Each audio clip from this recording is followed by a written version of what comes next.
Dan Brown. I'm running a game called Root. This is a little adventure of my own design called Just a Minor Demon. We have got 3 denizens of the woodland going to explore an abandoned mine. We're going to do some player and character intros. And we're still in the process of making those characters, so we're going to fill in some details as we're talking through it. So Mario, why don't you get us started? Can you give us just a quick intro of who you are, and then walk us through give us the 3-sentence overview of your character.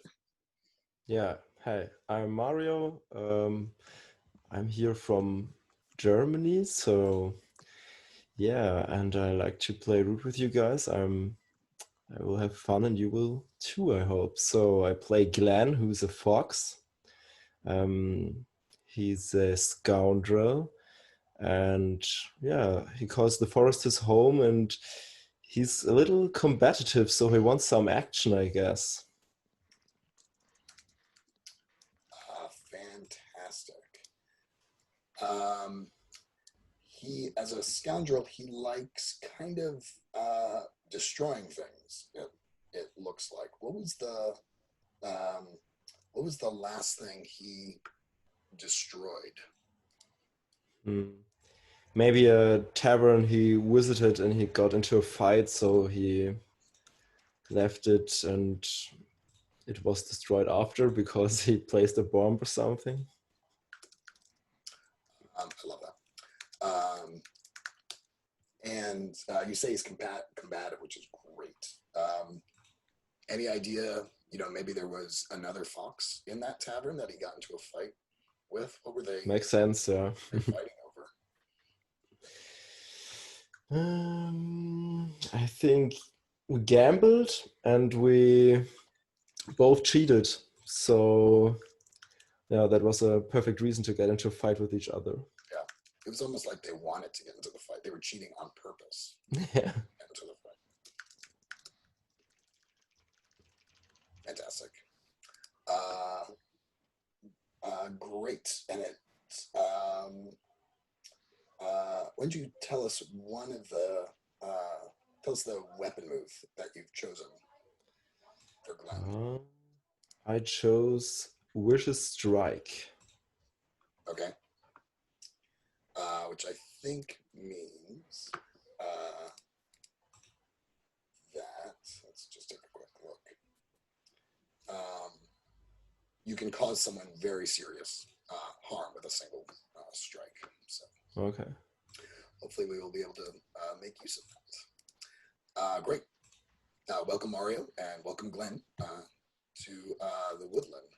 I'm going to go to Alex now. Can you introduce yourself, and then introduce your character to us? Sure. Hi, I'm Alex. I use he, him pronouns, and I will be playing Zola, the thief, who uses she, her pronouns. She is a rat, because I have some pet rats, and I think rats are great. So instead of a mouse, I'm being a rat. And also, my character is kind of a Zorro type, so I didn't want to be a fox, so I could just be slightly not all the way on the nose.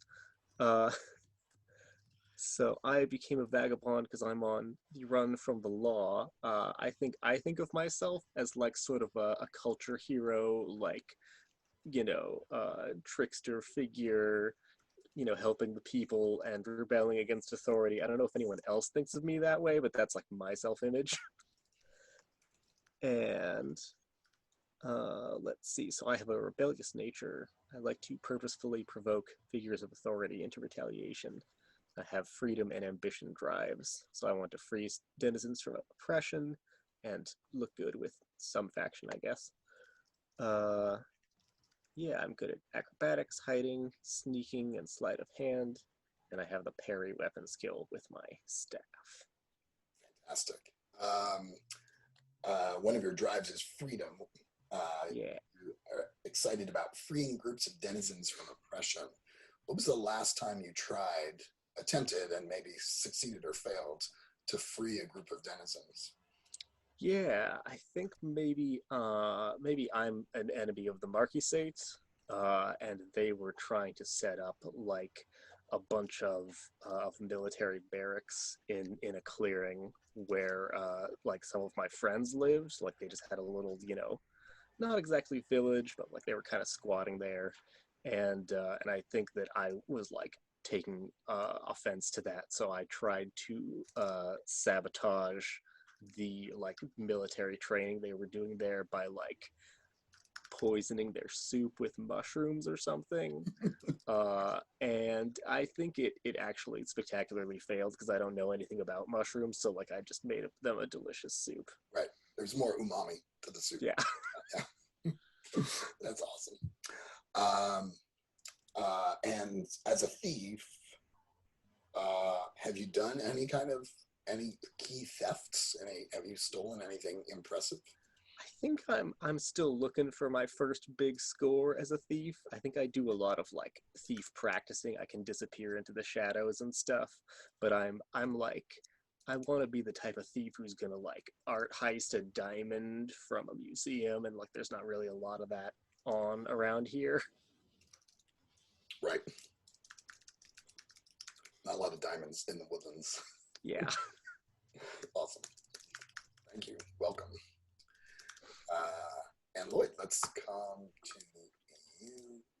Why don't you introduce yourself, and then introduce your character. Hi everyone, I'm Lloyd, Mr. Guy. I'm playing Rue de Rotund, who is a large, hefty badger, and they fully and absolutely understand the meaning and love for food. They used to be a vagabond quite a few years ago, but they settled down and got married, if marriage has happened between woodland animals, Totally. and had settled down for quite a few years. Children had come and gone. Life had been great. They lost their partner just last year, and to honor their memory, because their partner was one of the most fantastic cooks they've ever met, are traveling across the various clearings of the world to find and try all exquisite kinds of meals and dishes wherever they can go as an honor to their memory. Oh. That is amazing. And anytime I can combine my two favorite things, which are role-playing games and food, I am very happy. So I'm excited to meet Rue. Rue, and you really picked perfect nature and wanderlust. You got a great backstory here. How you've also got pickpocket. How did they get good at picking pockets, or are they good at picking pockets? Well, because they used to be a full-on thief. They used to be going around robbing from people and all that. That was their background nature. But they robbed from the wrong person, which involved this whole fantastical adventure where at the very end they survived and met the love of their life. I love it. And old habits die hard, so they've always kept an eye on rich pockets that they may or may not want to take things out. It used to help the kids around you. The kids are like, "Daddy, look, I've got to go. Oh, check it out." And they'll pull like a coin from behind their ear, like surprise, or something, or an acorn, I guess, in a way. Yeah, there's technically not currency in the woodland, but Yeah, I think that. um, are the kids old enough to? Did he have kids with his partner? Yeah, they had kids. They Yeah. had kids, and the kids are old enough to find their own way. Take care. So they left a note saying, "I'm off to see the world.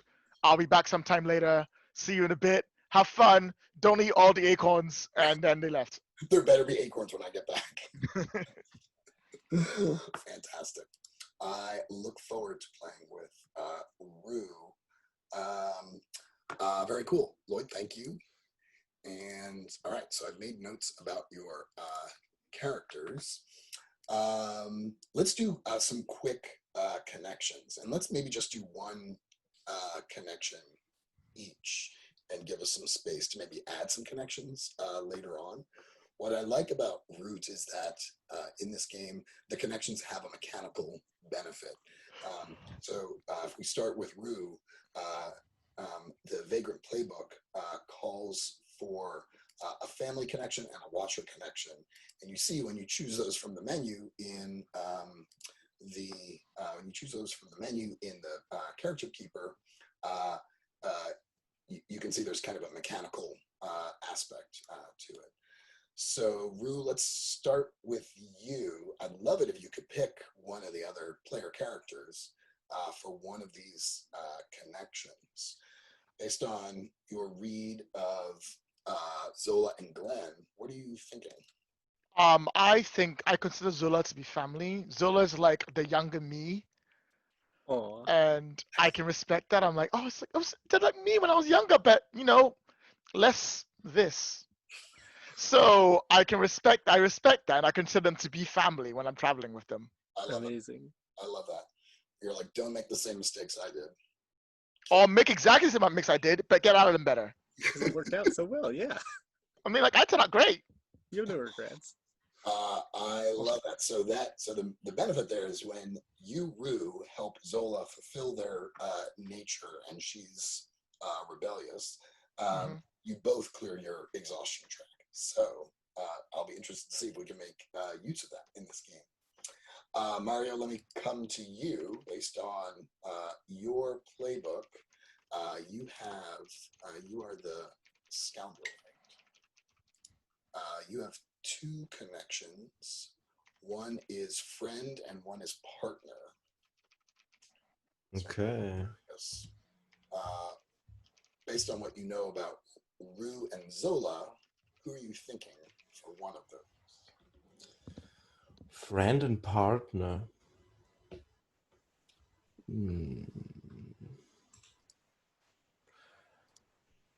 Well, I've I'd got a like. connection I could do to Glenn if you wanted to do yours Yeah, the sure. other way. Sure. You can go first, though. I just thought I'd like to partner up in the search for food. That sounds good. So I'll partner up with Rue. And so we could be friends then, Zola. Okay. So you occasionally join Rue on their exploits to look for the best meal in the woodland. Yeah. Okay. I love that. And Zola. Yeah, I think I have a professional connection with Glenn. I stole something important, something needed or craved for them, and improved my worth. So if I share information with you after reading a tense situation, we both benefit from the +1 for acting on the answers. And if I help you when you attempt a roguish feat, I get some choices for the help move as if I had marked 2 exhaustion, even though I'm marking 1. Cool. Great. Not sure exactly what I stole, but you would want some sort of chaos-related thing. So we can say professional here. I don't know, Glenn, do you have some idea of what Zola might have stolen for you on your behalf?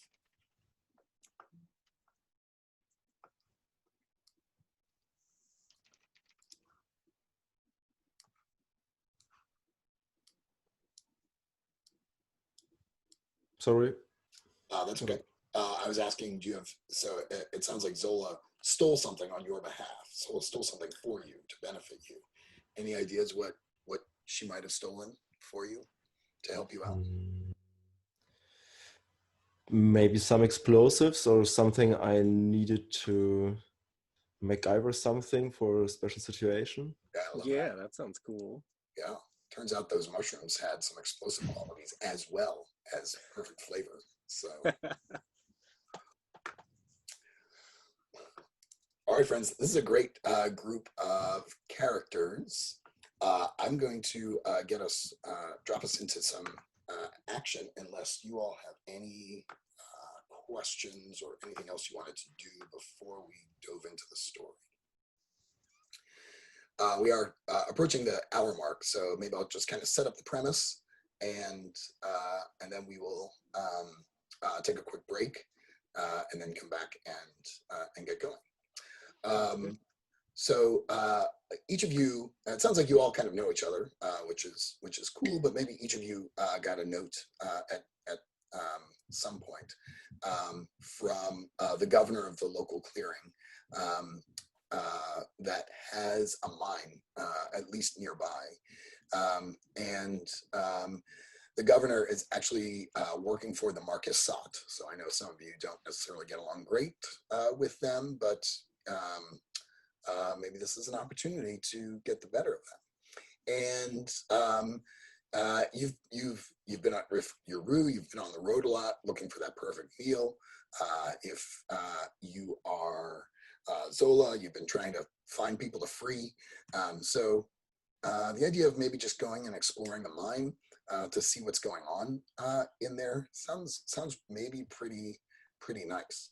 The mine has collapsed, and so they're trying to figure out what caused the mine to collapse. The governor of the local clearing makes it sound like this is pretty important. Like they were really the denizens of this clearing were really dependent on this mine for their livelihood. You also suspect that maybe there must be some kind of foul play involved, some way that they're trying to keep the denizens down. So you show up at a the miners' camp, which is actually downriver from the mine itself, but it's kind of a place in between the clearing and the mine. And you meet up with a chipmunk named Timber, just because I used to have a dog named Timber. And Timber says to you, what are you guys doing here? What are you all doing here? I was expecting some real heroes to show up. What do you do? I'm terribly sorry. Did you say you were expecting some real heroes to show up? Yeah, I needed some strong, people. We've got a collapsed mine. You all. I'm terribly sorry. You keep saying these words, but I don't think you're seeing what we see right now. You're looking at real heroes. You do not get any realer than me, I think you find, sir. What's your name again? I'm Timber. Yeah, whatever. More importantly, we have a mission to do, and you're here to do it with us. Now, we can work together to get this done, and we can save lives, or we can argue about what makes heroes heroes. Work with me, not against me, sir. I'm nodding to confirm. I always say heroes prove themselves through their actions, not their words. And I've got my black cape like looped over my arm dramatically as the wind rustles it. What she said. As you are, Rue, I sense that your voice is rising too. Mm-hmm. Yeah, I mean, how dare you call me a hero? Has he met me? I'm fucking amazing. Timber's like, what? Okay, just keep it down. He starts looking around, terrified, in a panic. He's like, shh, keep your voice down. Why are we keeping our voice down? And then you hear it, a rumble from up above. And in fact, the mountain, the miners' camp is at the foot of a mountain, and your voice had been echoing in the valley. And there's a moment of silence, and then the rumbling starts, and it gets louder and louder. Timber looks at you, looks up the mountain, looks back at you, and says, "Avalanche!" Oh! And we will we will take a break there, and we will figure out how you heroes deal with this oncoming avalanche. So I've got 1 minute past the hour. Shall we reconvene at 10 minutes past the hour? Sound okay? Cool. See you in a bit. See you in 10.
And we're back. So avalanche on its way, moments away. Glenn, what do you do? Think I'll turn around and just start running because I'm not that much of a thinker. So somebody says avalanche and I'm just Out. You're out.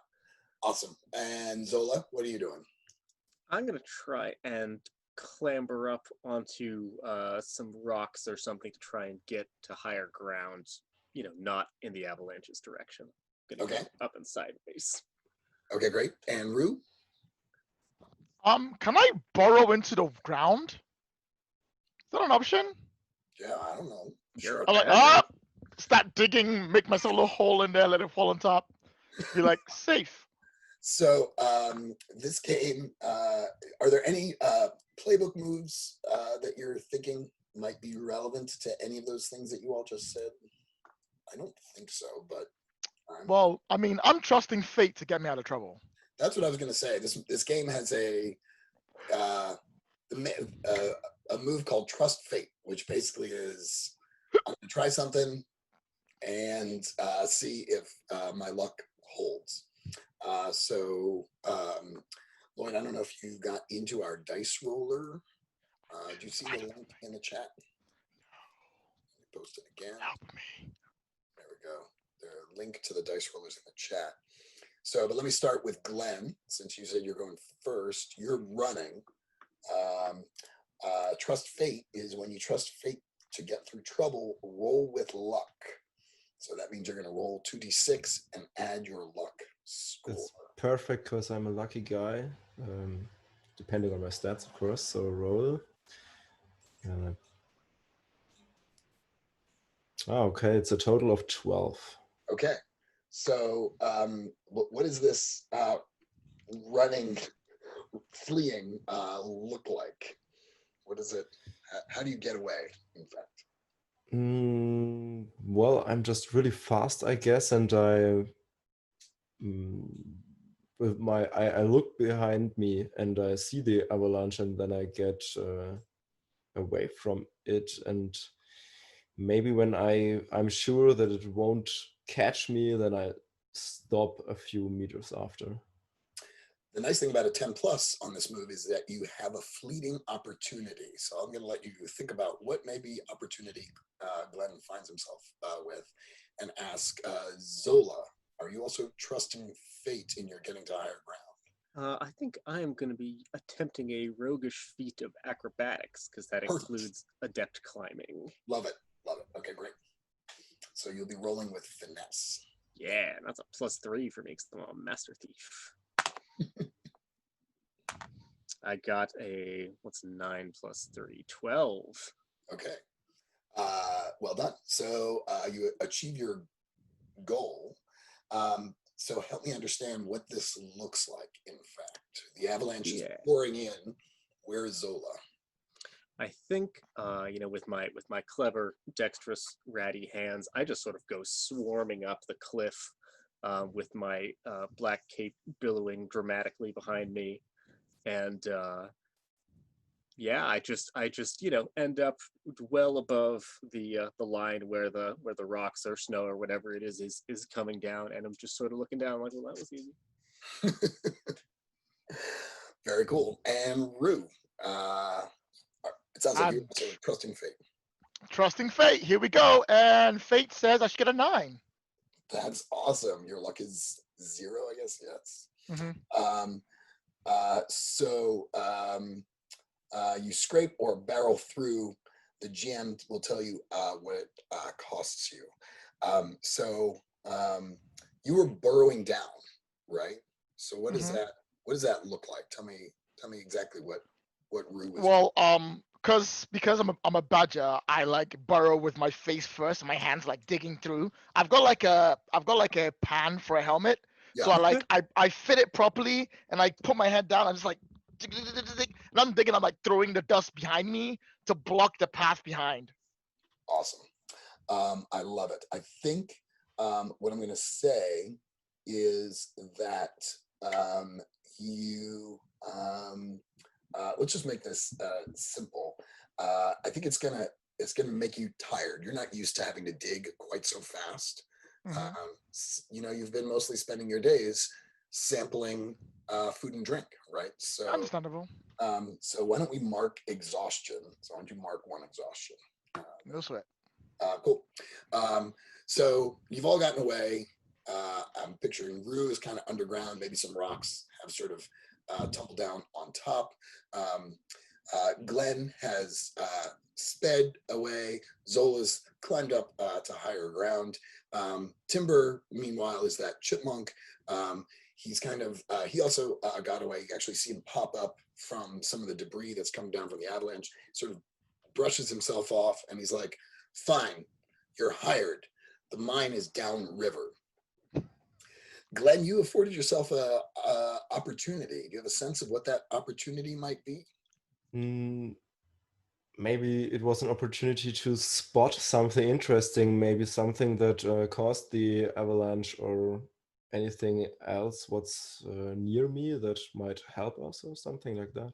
Okay. The avalanche was clearly caused by Rue's enthusiastic. Okay, I did spot that. Yeah. I mean, yeah, that wasn't hard.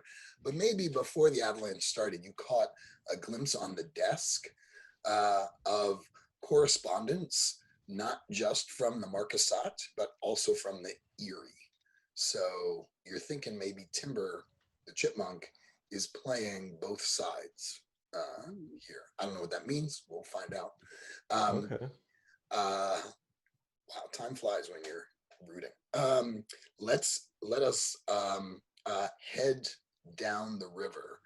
I imagine Timber provides you a boat to get to the mine. Talk to me a little bit about kind of how you arrange yourselves in the boat and what this river looks like. So, Rue, let me start with you. What does this boat look like?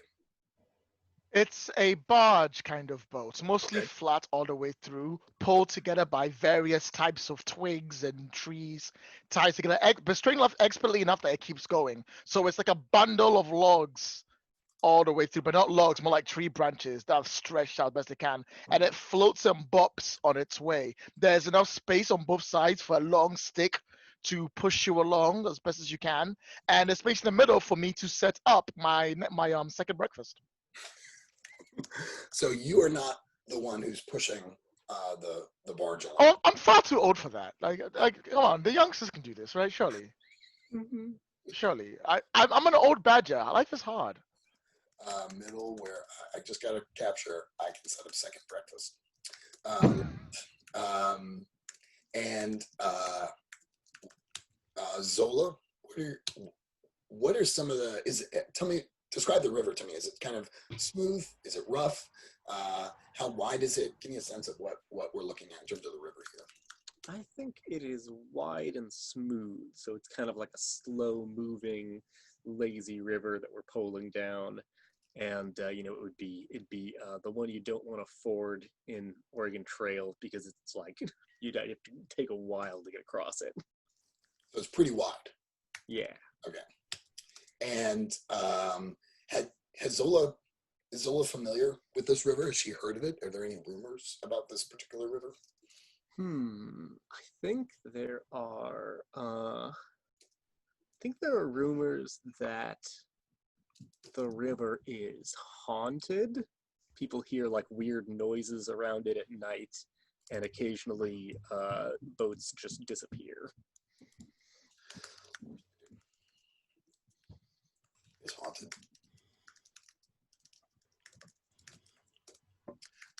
Let's give this river a name. Give me just a sec.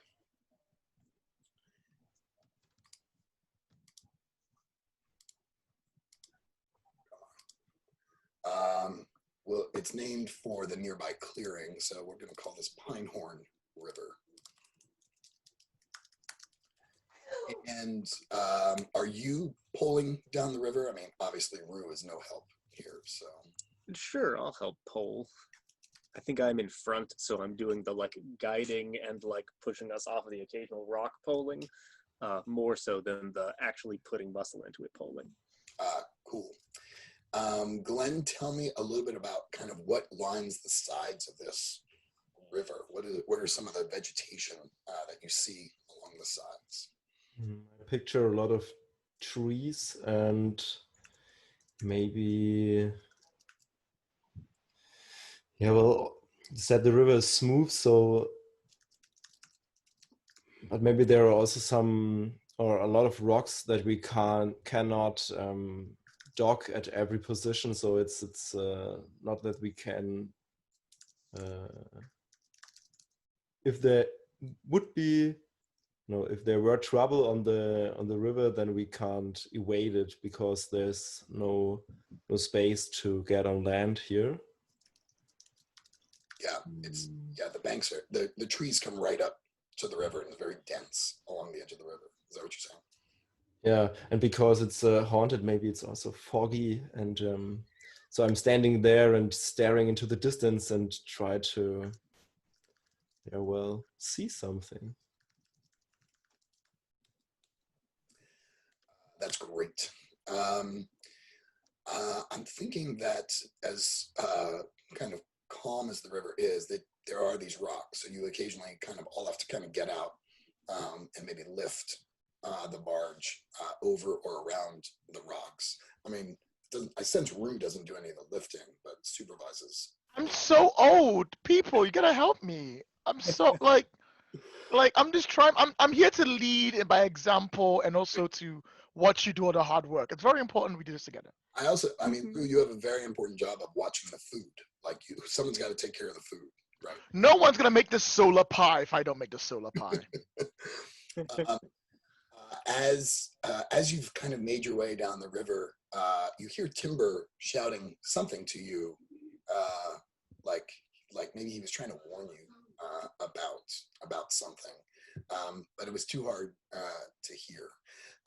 As you make your way down the river, you do start the river does start to narrow, starts to close in a little bit. The trees are becoming more overhanging, and the banks are definitely getting to be more treacherous, more rocky, right? There's a lot more kind of stuff jutting out, and the moment the raft or the barge kind of goes under the trees, Glenn, in the back of the boat, holding in the back of the boat, feels a vine kind of land on his shoulder. What do you do, Glenn? I think I'm startled. I'll jump up and hit at the thing that touched me. Maybe at first I don't get that it's just a plant, or maybe it isn't. I don't know. So you're trying to kind of brush it. Yeah. Did I get that? Okay. Yeah. And as you're doing that, more vines come down and start to entwine you. They start to entwine you, so you're starting to kind of feel pinched and grappled, and there are thorns on these vines. What do you do now? But it's not just because I'm clumsy. It's because they really try to grab me. The vines are coming. Okay. Yes. So yeah, well then I pull out a knife or something and try to free me, and maybe while doing that I just say, hey, guys, help me. What's that? I'm like, oh no, and I'm like trying to get things together, like get a weapon out to try and do something. All right. So Rue's trying to pull a weapon out. Zola, what's going on with you? Yeah, I think I've got my little dagger, so I'm like, trying to scramble from the front of the boat to the back without upsetting the cook pot to help. Yeah, I appreciate that. You would be in so much trouble. I would say, Zola, you probably get there before I do, because I'm like, where did I put that sword? Right, I'm definitely nimble.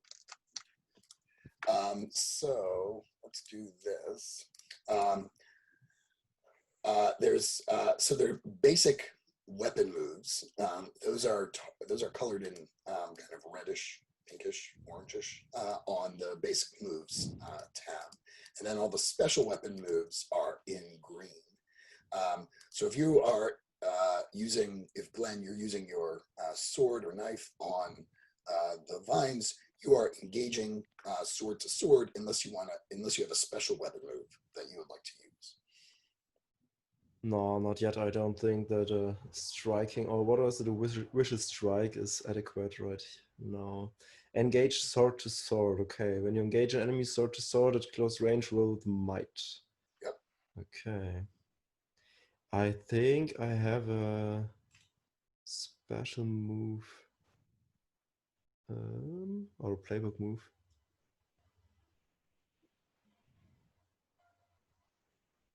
Ah, no, it's only when I wreck something, then I can use luck instead of might. Okay, so I just Rock the roll. boat. It's a 9 plus. Do I have something on? Where is it? These are the worst. You have a 0 for might. Ah, yeah. Okay. Yeah. So it's a 9. It's a 9. We can help someone after they roll. Is that right? Yeah, I've never. The help and hinder move. Yeah. So when you help or interfere with another vagabond, mark exhaustion to add +1 or -2 to the roll after rolling. Mark exhaustion again to select one of the following. Well, I will do that then. That makes sense. That I'm rushing back to help, so I'll mark an exhaustion to bump you up to a 10. Okay, great. So you've done some damage to the vine. You also take an injury, so you should mark injury. But you also get to now pick 3 of these. Okay, there are 4 options. So you inflict serious harm, you suffer little harm.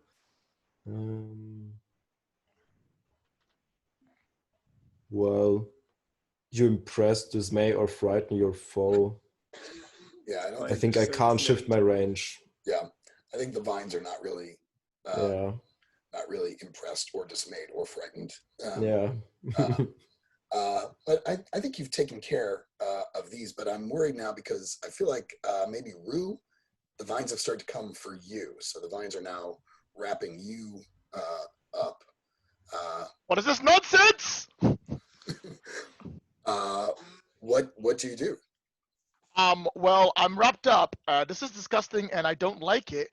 I look up. There must be someone controlling these vines, right? Is someone at the top that I can check out? Can I just look around to see what the lead of it coming through is? Sure, you can. There's a move called read a tense situation. Is that what you want to do? I'll read a tense situation. I mean, this situation is definitely tense. So cool. Unfortunately, I only got a 9. Okay, so you can ask one of those questions. All right. Who or what is the biggest threat? I'm looking for the actual thing that's causing all this. These vines are animate, so they're just sort of like they're creatures that attack unsuspecting boaters, I guess, on the river. So there's no they are what they are. There's no one controlling them, but as you're looking around and trying to get a sense of that, you do look ahead of you and you realize the vines are a problem, but what's a bigger problem is that the barge is floating down towards a waterfall. A drop. Ain't it always the way? Yeah. I'm like, I really should have remembered that Pinecon River actually has a waterfall. I probably should have told everyone that. I've got the vines there. I see everyone. I'm like, everyone, change your plans. We're taking the vines off the boat. Sounds good to me. Grab a vine. I'm gonna grab whatever left of my food. I'm gonna try and use these vines to get us off. I have no idea how I'm gonna do that. Okay, so you're now working with the vines. Yes. You gotta hand the cook pot to a vine. Can you hold this for me? Could you hold this for me? Thank you. I appreciate that. I'm imagining if this were my kind of movie, the vines would take the cook pot and then start to sample whatever is like. Yeah. Oh yeah. I should keep these guys around. Hopefully it's not too hot. Yeah. I'm gonna say fast forwarding a little bit, everyone marks exhaustion. Exhaustion. You have successfully managed to use the vines to get out and escape from the vines, but it is a pretty tiring endeavor to do so. You're now safely on the banks of the river. Did everyone mark exhaustion for me? Yep. Okay, cool. And you're now safely on the banks of the river, escaped from the vines. And actually, I'm going to do one more thing. In your haste to retreat, Rue, you're going to mark depletion. Depletion is another track in this game. Injury is fairly obvious. Exhaustion is fairly obvious. Depletion is basically sort of your stuff, right? The materials that you have, your equipment to work with. So you've saved your favorite cook pot, but maybe there's some other cooking equipment that got left behind on the bar. Is the food okay though? You have sufficient food for the rest. Okay. Yes. Yeah. There's just a vine is holding like a ladle. It's disappearing up into I'm like, you monster! I'm down to my favorite cook pot. This is embarrassing. Well, who's hungry? me. It All must be. right, let's eat. And yeah, we'll take a stop for second breakfast. I've taken like all afternoon to make this meal, so might as well eat it while we're here. Just a quick. Aren't you up to third breakfast? It's always second breakfast. Fortunately, unfortunately, the entrance to the mine is at the bottom of the waterfall. So you need to make your way down to the bottom of the waterfall to get to the entrance to the mine. Let me start with Lloyd. I'm sorry. Let me start with Rue. What do you do? All right, I look at it once. Okay, so as I'm eating, we need to get to the. Oh, this is really good. We need to get to the bottom of this mine. Now we can try climbing the walls, which is not going to be fun. Maybe there's a pathway we can take. I'm sure someone would have built a bridge or a ladder or something slightly more sophisticated. Surely your clearing has bridges, right?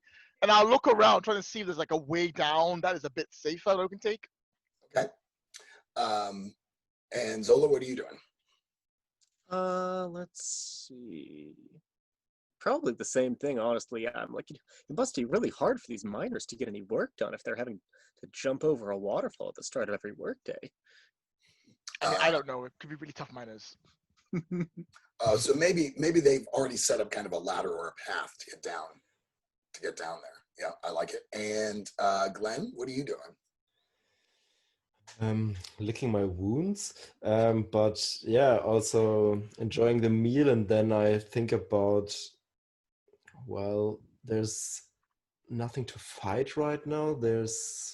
I don't know if destruction would help here, so I'm kind of confused for the moment, but I follow my friends. Okay. Let's maybe Rue, why don't we do a trust fate roll to see what the dice tell us in terms of what you find. I find nothing.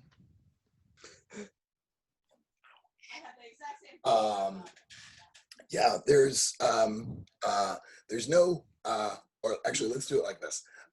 You do see actually a set of ladders that will take you down.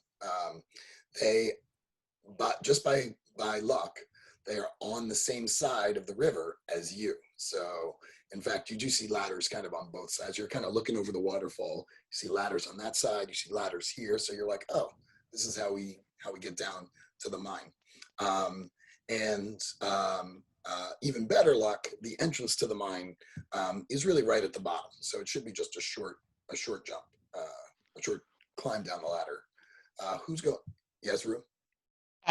I know on the barge I didn't help you go forward. So let me go first on this perfectly easy path that I have found for you, of course. That's fine. Don't worry. I have this. It's all good. And I'll take the lead. Beauty. I'd like to. Go on. I'm a daredevil, so I'd like to just jump down there while you're talking. I'm like, isn't that right, Glenn? Glenn? Yeah. Where'd you go? Okay, so you are literally just jumping. So this move says you're at your luckiest when you go into danger without hesitation or create the danger. When you dive into a dangerous situation, almost literally, without forethought or planning, definitely, treat yourself as having luck armor with 2 boxes of decay. It automatically goes away once the danger has passed.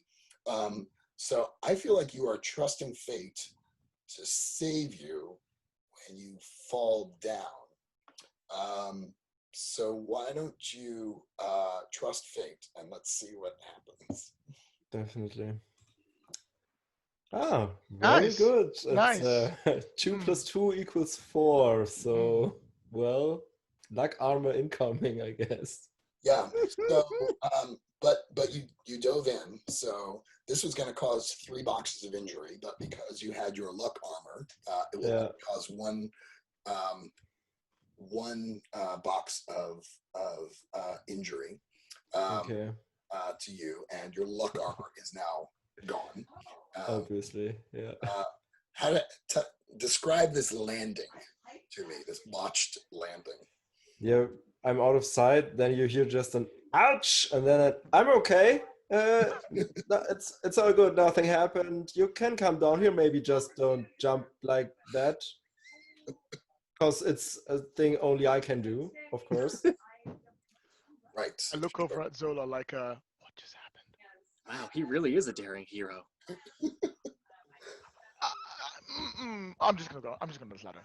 Oh, right. Fox. Trying to picture a fox kind of launching themselves off a cliff. All right, so you are down. Rue, you are graciously going down the ladder first. But you did roll that 5. So the ladder, 1, 2, 3 rungs are just fine. But when you get to the 4th rung, it collapses under your weight. Now, I'm not making any judgment. You are a beautiful badger. Thank you.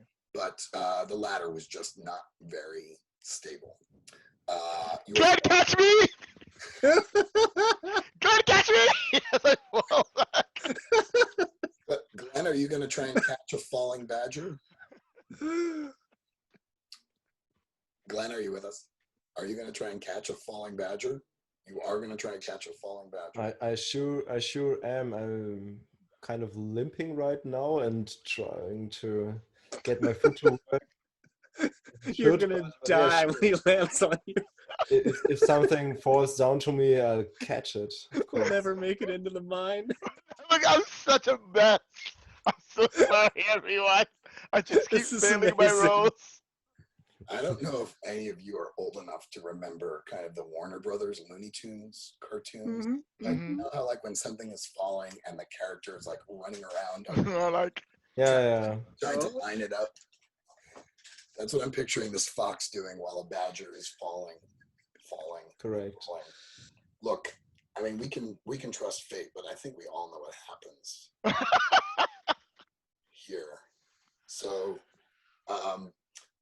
Glenn, do you want to roll, or do you want to just narrate the disaster? What do you want to do?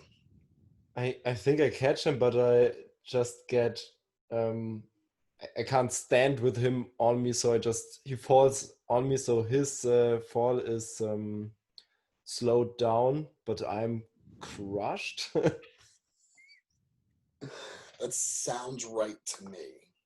It's a fox-shaped hole in the ground. Let me just. I'm like, yeah, no problem. I gotcha. I'm like, oh wow, I'm practically no scratch. That was amazing. I feel great. Yeah, sorry. I think just to make the bookkeeping easy, Glenn, I'll give you another mark of exhaustion. Okay. And Zola, you're still up top.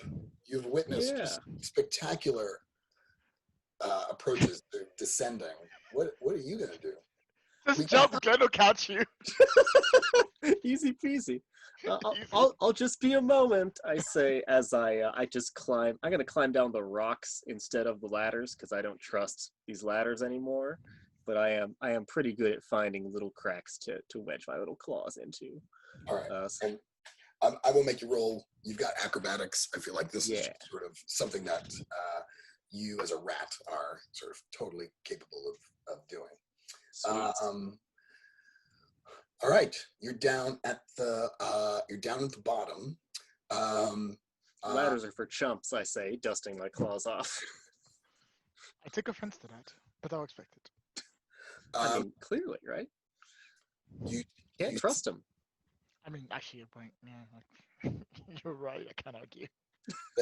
The mine entrance is kind of between these two ladders. One is now destroyed. What I want to hear what the conversation is between the three of you as you're sort of planning your approach to go into the mine. What does that conversation sound? Oh, that was exhausting. Maybe we should take a break, have a day or two, maybe have like actual lunch, maybe talk. I'm just Oh, lunch oh, sounds nice. oh. The good I news is no mostly one can follow us because we broke the ladder. That is a yeah. good point. Why would someone be following us? Just, in case. Like if we were on the run from any sort of authorities. So while you say that, Zola. I'm looking back and I'm like, so okay, nobody can follow us, but we can't get back either. We'll take the second ladder. It'll be fine. Because it's like a ladder. Wait, should Yeah, we it's like a destroy that ladder. ladder though, just in case? No, Zola, we can't destroy that ladder. We need that to Okay, go okay. back up. All right. Okay. Is the Oh, second no, that's ladder is the one we are going to find in the future on the other side of the mine, or depends. Are we gonna get out on this side of the mine or that side? Is there two sides to this mine? I think there's only one entrance. And there is more than one entrance. Why did Timber make us go across a daring waterfall to our near deaths with some vine creatures to get to this one? that's a good question, but I'm confused about the second ladder. So okay, I'm right with you. We're gonna find it. Sorry. But I'd say the second ladder is actually right there, like we can see it. But yeah, it's like because there's two ladders going down, and the cave is in the middle. Mm-hmm. So But more importantly, we should probably just stop, have a meal, maybe two. I mean, like, I think that's a great. We're gonna go in. Okay, fine, we're going in. All right, let's do this. What's the plan? I thought you were the leader. I thought you were the leader. I am the leader, but I'm asking for options. Oh, you're delegating. Yes. Do we have a plan of attack other than just going in surprisingly and charming our way to victory? Well, I don't think we really know what we're up against, right? That there was a collapse, but we're not sure why it happened. I'd say this is like a scouting reconnaissance mission. I like it. I like the phrasing of it. It sounds important. Let's go with that. Mm-hmm. Glenn, go for you. I'm really good at scouting, so yeah. All right, we've got a mission. Glenn, you take point. Zola, you stay behind, keep an eye behind us. I'll stay in the middle and rip up another batch. So I limp ahead. Before you go in, I want to get a sense of what this mine entrance looks like. So Zola, what are you? Actually, well, I guess Glenn is out front. So Glenn, what is it about this entrance that tells you that the mine has collapsed? What do you see here that helps you understand that this thing is not a working mine? Maybe there is some construction stuff left which stabilized the entrance, but it's gone or it's destroyed. It's not working anymore. Okay. Maybe there are some marks of what destroyed it or what caused the downfall.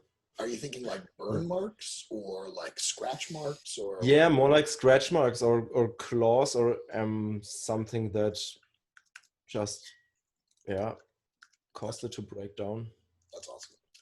Oh, cool. And Rue, from your middle position, what do you see kind of on the outside of the mine that helps you understand what maybe this mine was for?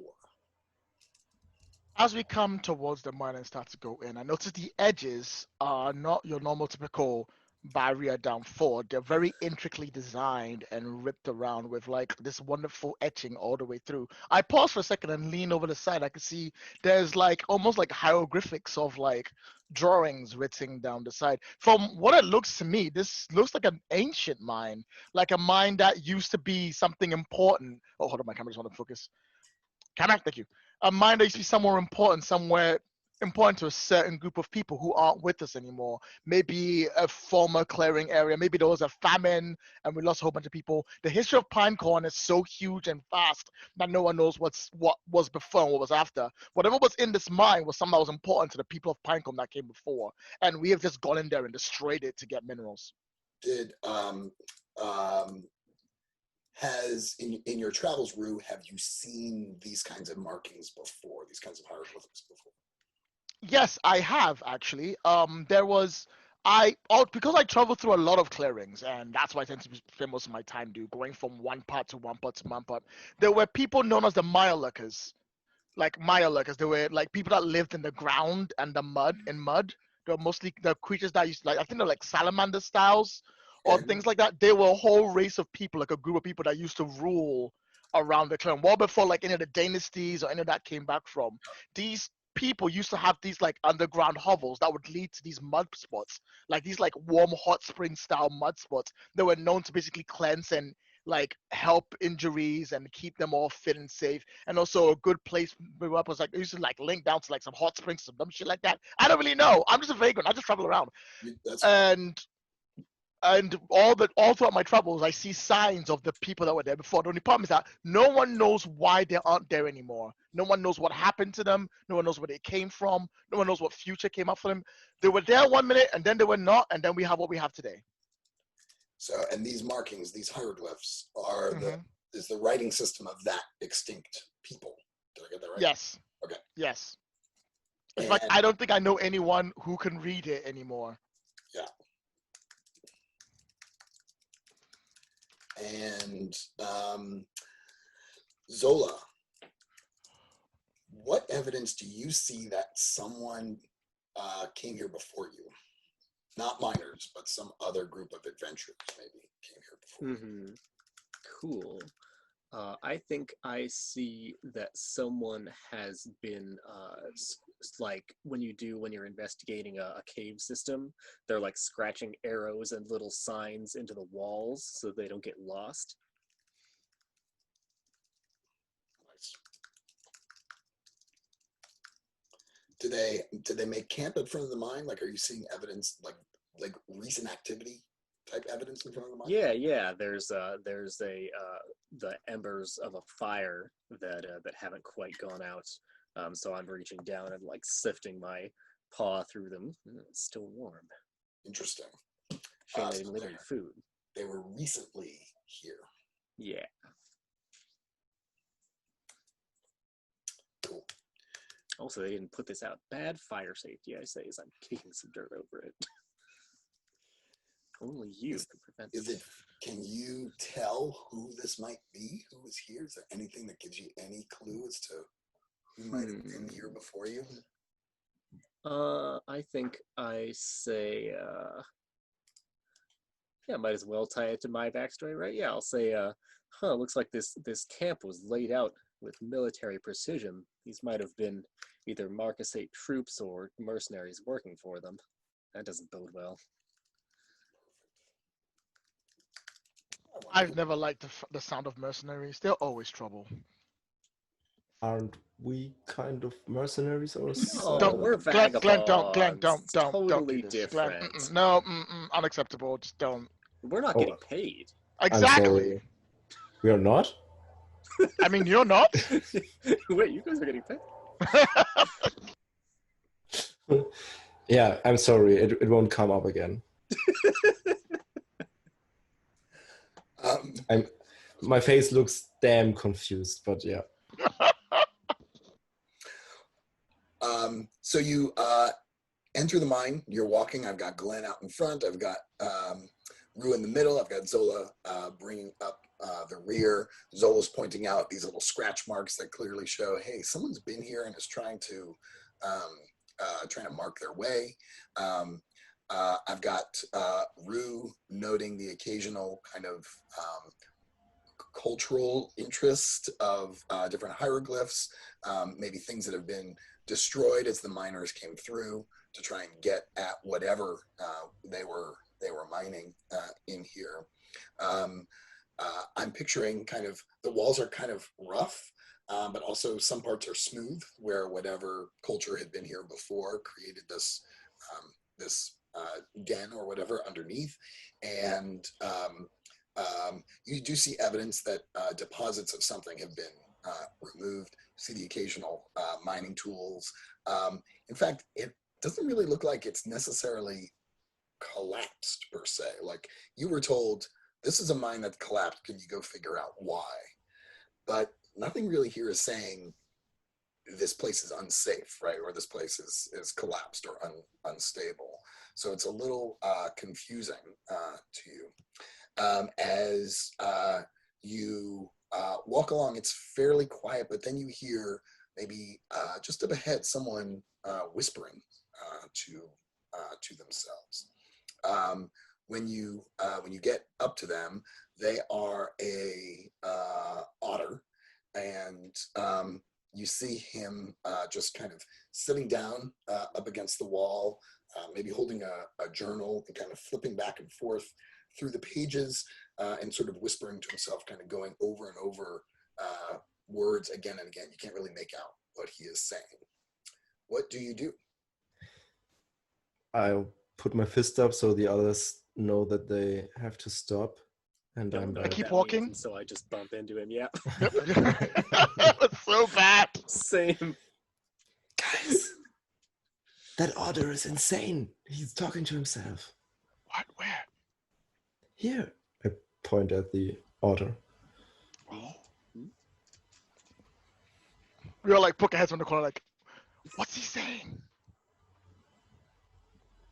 Well, go find out.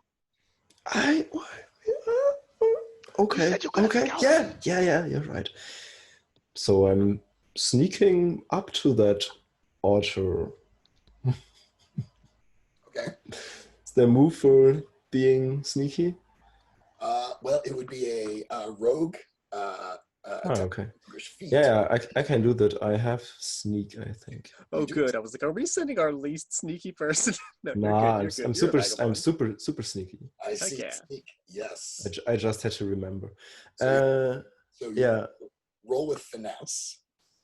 I see a 0 for finesse. That's true. Okay. But I got sneak marked. But that just says that I can do it. Okay? That's right. That instead of yeah, well. Yeah. It's an 8. Oh, not bad. Okay. Hey. So that says when you attempt a roguish feat, on a hit you achieve your goal. On a 7 to 9, mark exhaustion, where one risk of your feat comes to bear. GM's choice. So let me just get some inspiration for risks.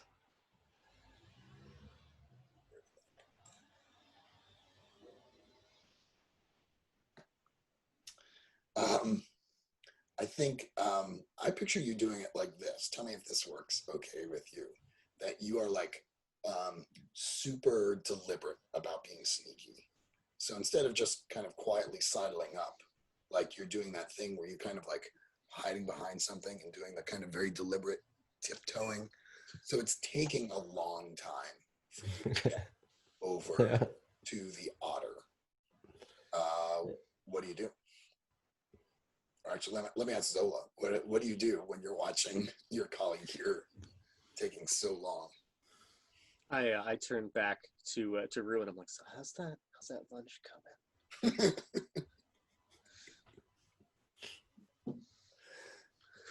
Still working on it. I'm sorry. I was like, you still hungry? I got a little bit. You want to take some here? Go a little bit. Yeah, let's just get some of that. Okay, go. I'm eating it while watching. Like, Glenn, when you get close to the otter, you see that he's just sitting there talking to himself, but maybe he's also kind of looking up, like maybe he knows someone's around or coming. What do you do? But I'm still hidden, so he can't see me for now. He just... Right. You have successfully snuck. Yeah. What does he read? What's that book he's holding? What you can see is a journal with writing in it. Like maybe his journal, maybe it's someone else's journal, but he's kind of going over whatever is written in there. What's his Mm. clothing like? Good question. He is dressed like a miner, so he's got kind of loose leather garb. You can see kind of a helmet next to him, maybe a tool belt. He's wearing a tool belt, stuff like that. Is he armed? I mean, he's got a mining pickaxe, but I would not call that like a sword, right? It's not a. So, I mean, I wouldn't want to face someone with a pickaxe, but here we are. Yeah, okay. So, yeah, I step out of the shadows and hold my hands in front of me and like, okay. I come in peace. Listen to me. What's your deal? What's your deal is a great question. We tell him to do that? Did we tell him to do that? I don't think we did. That was supposed to be sneaking. Yeah, I thought he was scouting. I'm sure Glenn has a great plan. I'll just follow along. That's probably fine. He's a brilliant tactician. The otter looks up and he says, "Not again, not again. I can't do it again. We can't do it again. Can't do it again. It was bad. It was really bad." What exactly was bad? The arrival. The arrival was terrible. We have to get out. We have to get out. Did I arrive before?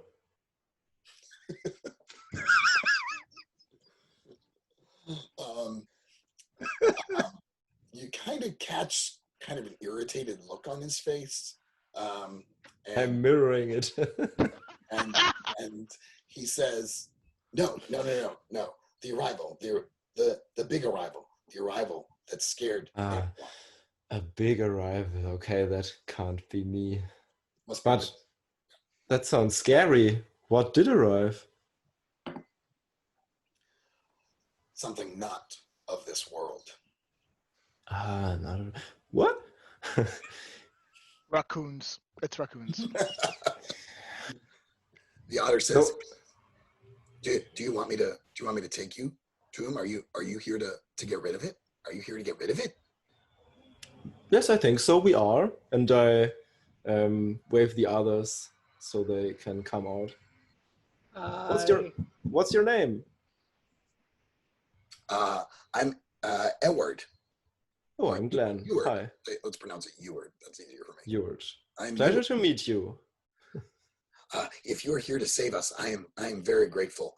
The rest of the miners, they fled, but I stayed. I stayed to make sure that it wouldn't get out. Oh, and you did make sure? So it's still there. It's still there. It's still there. I can take you to it. I can take you. You look like you could defeat it. You look like you could take it down. We're heroes. Yes, we're here to help. This is Zola. This is Rue. Hi. He's like, Nice to meet you. great. You look like you have lots of money. I mean, lots of strength, lots of things that would help you defeat it. And he says, come with me. Did he just say lots of money? We don't have any money. don't I mean, like, we don't even know if currency even works in this world. We're not getting paid at all. You're not getting paid. I'm watching him. Something seems really odd. I don't like it. I don't know where to go. I want to try and figure him out. I love it. What did he do with the book? He put it in his back pocket. So he's walking in front of us, and maybe I can pickpocket that book? Ooh. I love all of these things. Good thing one of us took pickpocket. So I've got Rue trying to figure him out.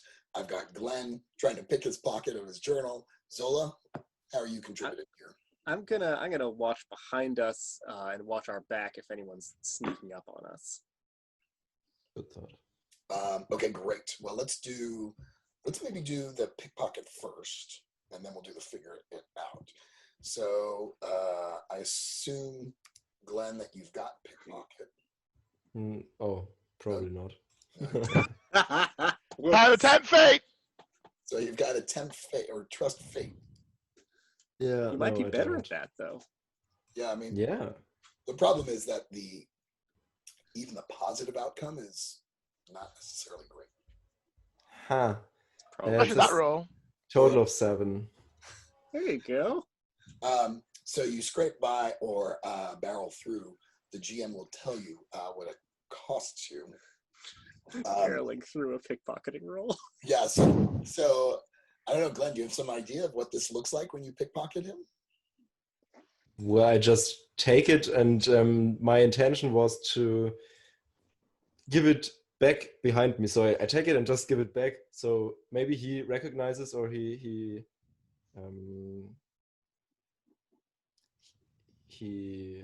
recognizes that I did that. Then he turns around, but he just doesn't see what I exactly did. And I'm like you look too innocent. Basically, you're like, no, what I did. Moi. And I was showing my hands because I gave the book back to Rue, Rue. probably. Yeah. And I'm like, guys, this is just playing out as a Disney movie in my head. So all of those cliches and conventions and tropes are working perfectly here. Okay, cool. And Rue, who took the book? I did. Okay. And Rue, you are going to try and figure someone out. So you want to roll with charm? Okay, doke. My first full success! I did it, everyone! I did it! God is real! I always wondered where God was, and now I know. It's in Roll Dice with Friends. So you can ask me 3 of these questions. I've had a little bit of trouble with this move because it says, while interacting with them, spend your hold 1 for 1 to ask their player a question. We can role play that a little bit, and then you can ask me some questions. How does that sound? Yeah, that sounds pretty good. So I'm like holding the book, and I'm like thumbing through it while I'm listening. But I put it behind me, and I go, "So how long have you been down here? Is everything all right?" Ewart says to you, I've been working this mine for 6 months before it came. And how long has it been here? And how do you feel about that? Tell me how you're really feeling. I'm scared. It killed several of my fellow miners, so I'm pretty scared. Oh, when he is feeling scared, but he's also feeling, how do I say, optimistic about the opportunity that you all have put in front of him. I nudge Rue with my elbow and I say, ask him about the mercenaries. Are we the first one? Oh, no, I mean, that's not one of the questions I get to ask, but I will ask that question while I'm doing my hold. Yeah. Are we the first ones to come here that you think could be heroes to help you? Or have you been bringing other people here? There have been others, but none of them have survived. And he is not he's not telling you the truth when he says that. I would say, are you telling me the truth on that one? No, you're not, are you? Oh, interesting. Okay, which case? So I look behind me to Zola and I'm like, homeboy's lying. Homeboy's lying. That girl ain't loyal. Okay, I'm watching him carefully. I'm looking at his mannerisms. And this case, I pause. I'm looking at the book and I'm like, in my head, I think, how do I get this character to tell us what's really going on? What leverage can I use against him? The book is filled with basically chicken scratch. It's not real writing in there, and so it's clearly a prop that he's using. Okay, damn. And I'm like, good thing I can't read.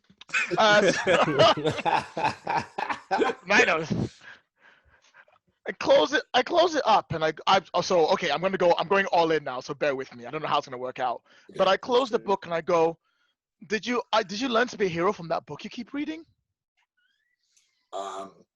He's like, no, that's my journal.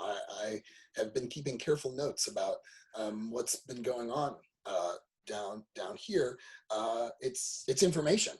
Yeah, and he started to reach for his back pocket to see about taking the book out to show it, to grab it. You lost it. No, I'm not even with that. Oh, that's quite interesting because you see, I'm looking at it now, and it's just full of chicken markings.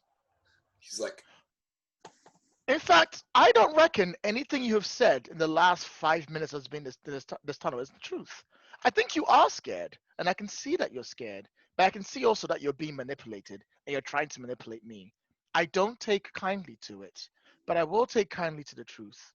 Why don't you just tell us what's really happening right now, right here? No lies, no hidden agendas, just you, me, and this pie that I'm trying to make.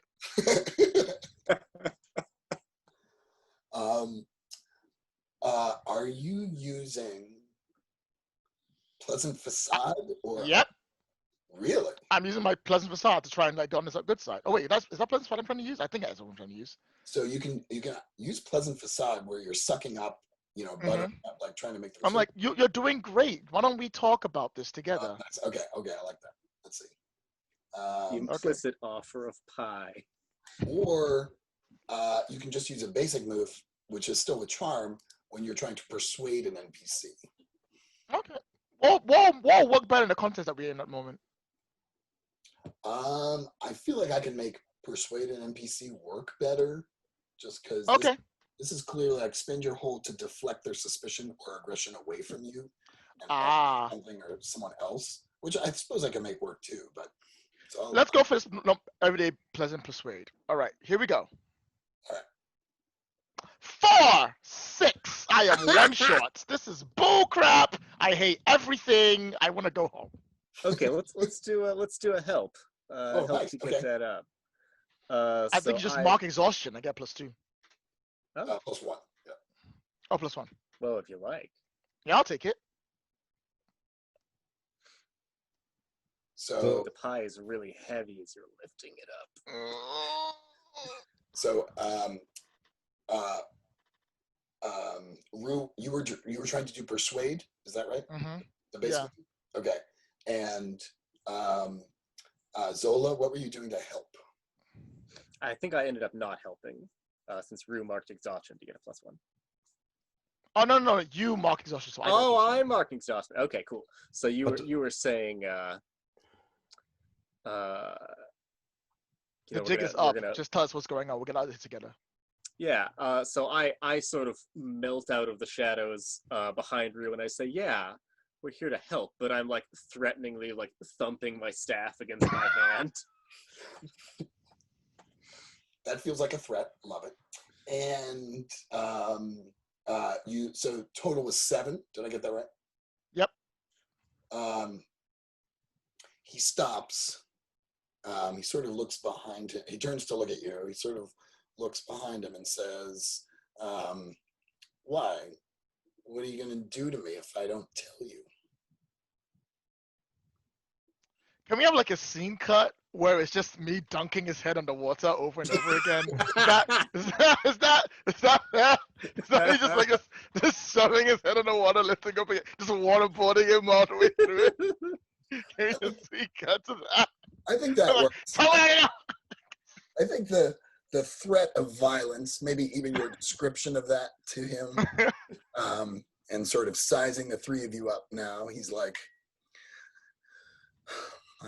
there is a big bad in here, but I've been leading you away from it because I've got a pit that I've covered over, not 3 feet ahead of us. And I was going to walk around it, and you all were going to fall into it, and then I was going to steal your stuff. Why? That wouldn't have worked. I never fall into pits because I'm very dexterous, so... Lucky me too. I'm saying, hey, I've had Marcasant mercenaries fall for it. I've had some badass military folks from the Erie fall for it. I'm pretty sure you guys were about to fall for it. So let me get this straight. You don't need our help? Oh, the big bad is in here. I don't really care. It's luring adventurers like you all into this place, so I'm still getting what I need. Huh. Quick question: where are the people you keep luring away? What happened to them? Oh, I took all their stuff, so they couldn't fight the big bad, so they left. Better than murder. Yeah, I Oh, mean, well, hey, I this have to guy, say, any enemy of the Marcusite is a friend of mine. I give him a high 4, however many fingers I have.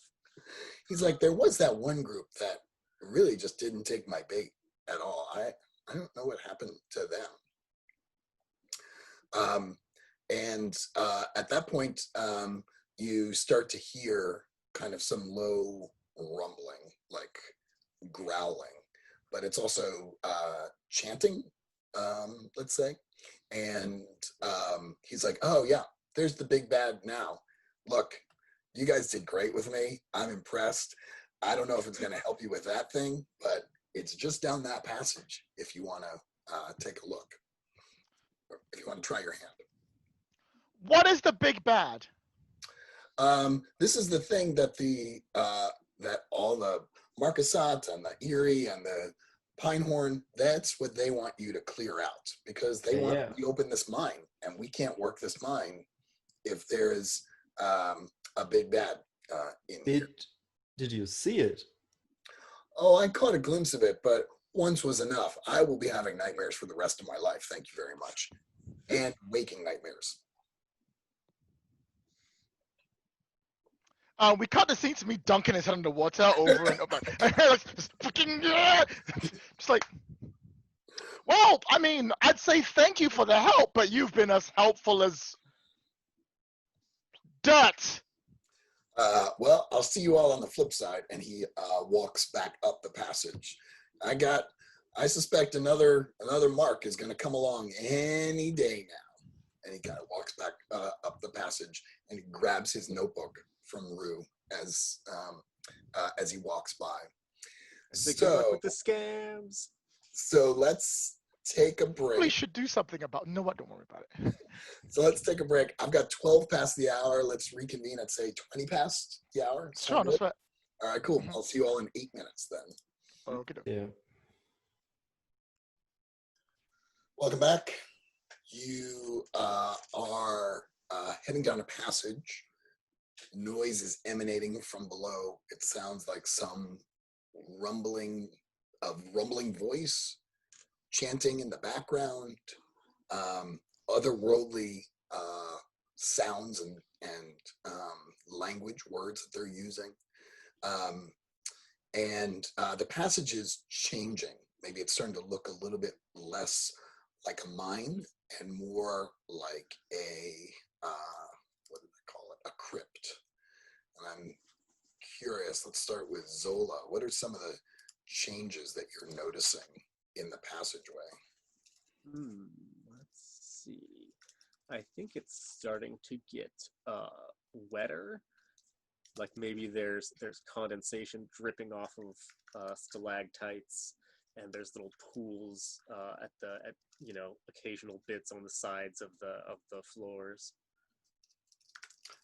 Imagining also maybe there's more phosphorance in the wall, so there's a little bit of a glow happening. Yeah, like now. A glowy lichen sort of thing. Yeah, and that in fact the pools of water are kind of not just water, but also giving off some kind of aura or energy. Cool.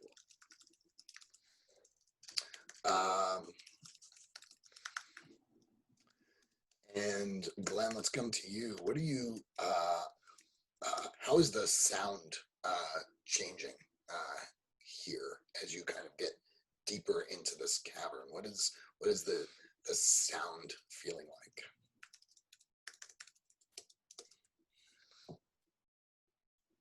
Maybe it echoes a bit, and the chanting overlaps itself a few times. So it almost feels like multiple voices are coming together. And I'm also imagining that even it's almost done purposefully so that the chants kind of work together. So it's sort of like layers of melody and rhythm working all on top of each other. And Rue, what can I ask you? What evidence do you see of the culture that used to be here? Besides the hieroglyphs, are there any other things that you're noticing in the passageway, in the carving, in what's been in the artifacts that have been left behind that have some evidence of this former culture? As we're going through, and I start taking my step forward, I start noticing that there's holes in the wall. I'm not quite sure what it is. So I poke my head in one, and a skull is sitting there staring back at me. And I sort of pull back. And as I look across the area, all lined along are these holes put down with various skulls placed on them, stretching all the way across. Is this okay? Do you want me to stop? I cannot do this. No, I love it. It's perfect. Okay, because like that thing you did right there, that's not someone loving it. That's kind of not what I want. I want me to stop. We could XCOM the fuck out of this. Perfect. Okay, so yeah, there's skulls. There's these skulls lining along the side, and they're lining the top and they're lining the bottom, and they're not just of the same species. Various different species of creatures are placed in these areas. I don't know whether for a holy reason, whether for educational reason, whether for memorial reasons, but they're just skulls just lining up as we're moving along. There are so many reasons to collect skulls. I know, right? Skull collector. I was going to ask if they were all of the same ancient salamander-y type species, or so are these kind of amphibians and lizards, or are they mammals and birds? Yes to all of that. There are different multiple skulls. And it's not just the salamander people, which is what terrified. Because I was like, oh, it must be the salamander people. And I looked over and went, no, that's a badger skull. I know what a badger skull looks like. That's terrifying. Why is there a badger skull down? What is going on? That's awesome. I feel like as you get to the end of this passage, it opens up into a big cavern. Now, kind of, it's out of character. I want to ask, I meant to ask this when we got started. I said we had 3 hours, but I just checked our schedule, or kind of the event, and I had actually scheduled it for 3.5. So that will take us another hour. Is that okay with everyone, or do we need to end at the top of the hour? I'll be fine. I have a game I'm running like almost immediately afterwards, but I'll be fine. I'll soldier boy through. All right, so we'll try and go about an hour to go sort of 25 minutes past the hour. Okay. And then the other thing I wanted to ask you is, do we want to have a boss battle, or do we want to have some other kind of climax to this thing? What are we thinking? I had a rules question. What happens when you fill out your exhaustion track? Yeah, because I'm nearly there. Same. I've been trying to get rid of it, but it's hard. They make it hard to get rid of it. They make it hard to get rid of it. According to the rules, let me look at the rules. When exhaustion is filled up, you can't use any moves, so you can basically act like a normal person, so to speak. Yeah, because most of my moves also make me spend exhaustion to use them. Right. So let's do this. Let's take one advance. Let's just experiment with leveling up and see what that feels like. And why don't you clear one exhaustion? Just walking down the passage is freaking you out, yes, but it's also kind of a bit of quiet time, and you've got pie that you can indulge in. So give me a thumbs up when you've picked your advance. The advancements are on page 15 of that PDF, and the bottom left corner of that page. So basically, you can take +1 to a stat, take a new move, take a move from another playbook, take new weapon skills, take new feats.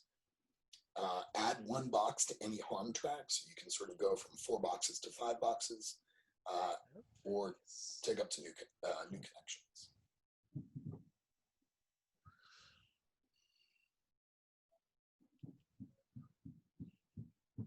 So with 1 advancement, I can get 2 new roguish feats. Yes. I guess I'll take pickpocket because I learned that. I'm going to add 1 to my exhaustion track. Nice. And also sleight of hand.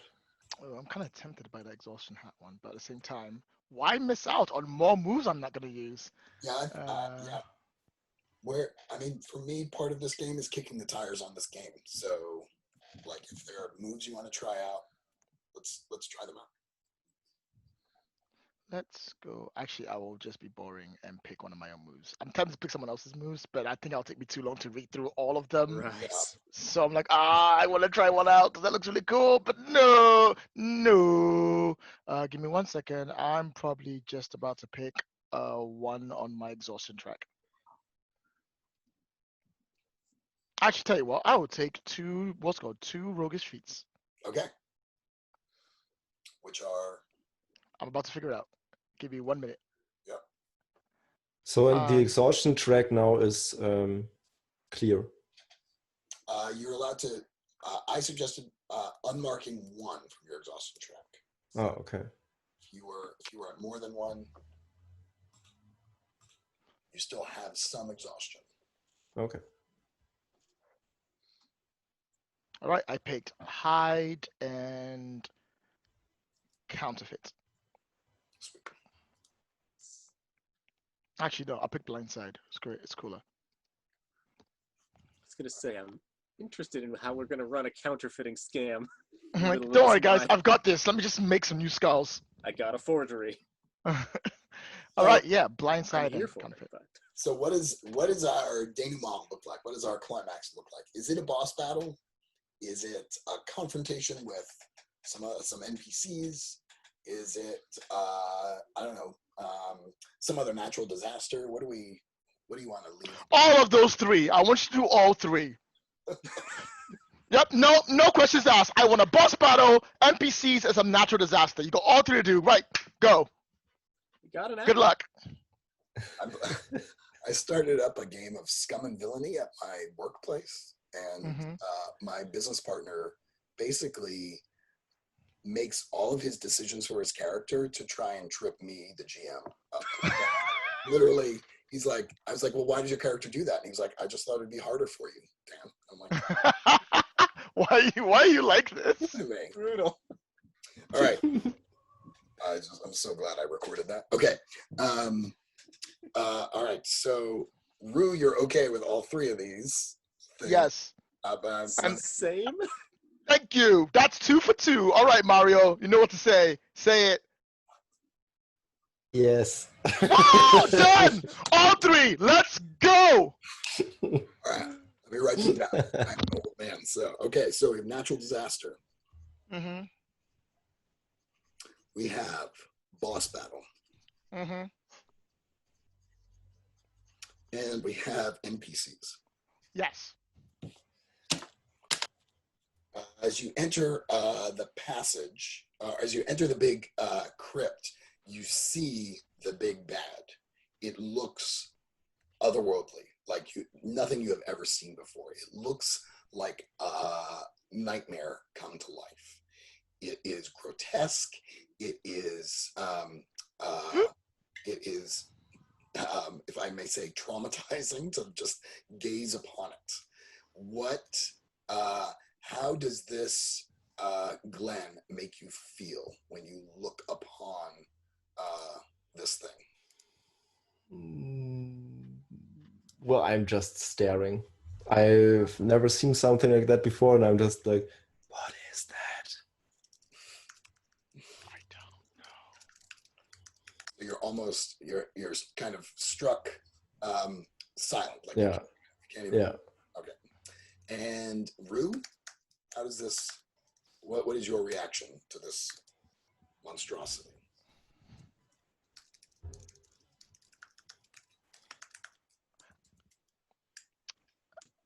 I'm trying to picture what does it exactly look like? I think it's humanoid. It's a demon, so it's sort of humanoid. But maybe it's got extra limbs, or maybe it's got its visage itself is maybe not so bad, but it maybe creates horrifying images in your mind. In which case, I stare at it and it triggers something in my head, and for a second my mouth waters, and I become really hungry for like a second, and then I become disgusted with myself because I was like, oh, I was imagining what it would be like to eat, and that idea just completely shatters, like, because my basic instinct is to eat, and it triggers that in me, and it makes me feel sick inside because that's not what I want to be thinking when looking at this grotesque monster, and that's what it triggers inside me. That is gross and awesome. And Zola? Yeah, I think I am just like transfixed by how weird it is, and I think that I unconsciously like nab the journal from Rue's back pocket, completing the chain, and start like trying to like draw it with a little charcoal stick or something, whatever Ray used to write with. Yeah. Whatever they write with in those days. Yeah. I think you're trying to, but you just sort of end up writing the same thing over and over again. Like you're trying to draw, you're trying to capture it. Yeah. But you're just writing things like fear or make it stop or things like you're just trying to, you're forced to write these things. That turned out far creepier than I thought it was going to be. That's awesome. And it notices you. And the chanting stops. In fact, it wasn't even really moving its mouth to chant. It was sort of, the chant was just kind of emanating from it. And it utters a single syllable that reverberates in your gut. Like you can just feel it more than you hear it. And the room starts to fill with water, like rapidly filling with water. It'll be above your head in just a moment. Rue, what do you do? Okay, we need to stop this thing, but we need to know what this thing is, but we can't do that while we're drowning. I'm looking for a safety spot for us to get to, where we can get to away from the water. Okay, and Zola, what are you doing? I'm gonna go. I'm a rat, so I get scared by big terrifying things. So I am going to use my where is it? Just scrolled down and lost it. Here we go. I'm gonna use my disappear into shadows move. So I'm just gonna like I'm gonna go around. I'm gonna come back the other way, and I just zip off into the tunnel behind us.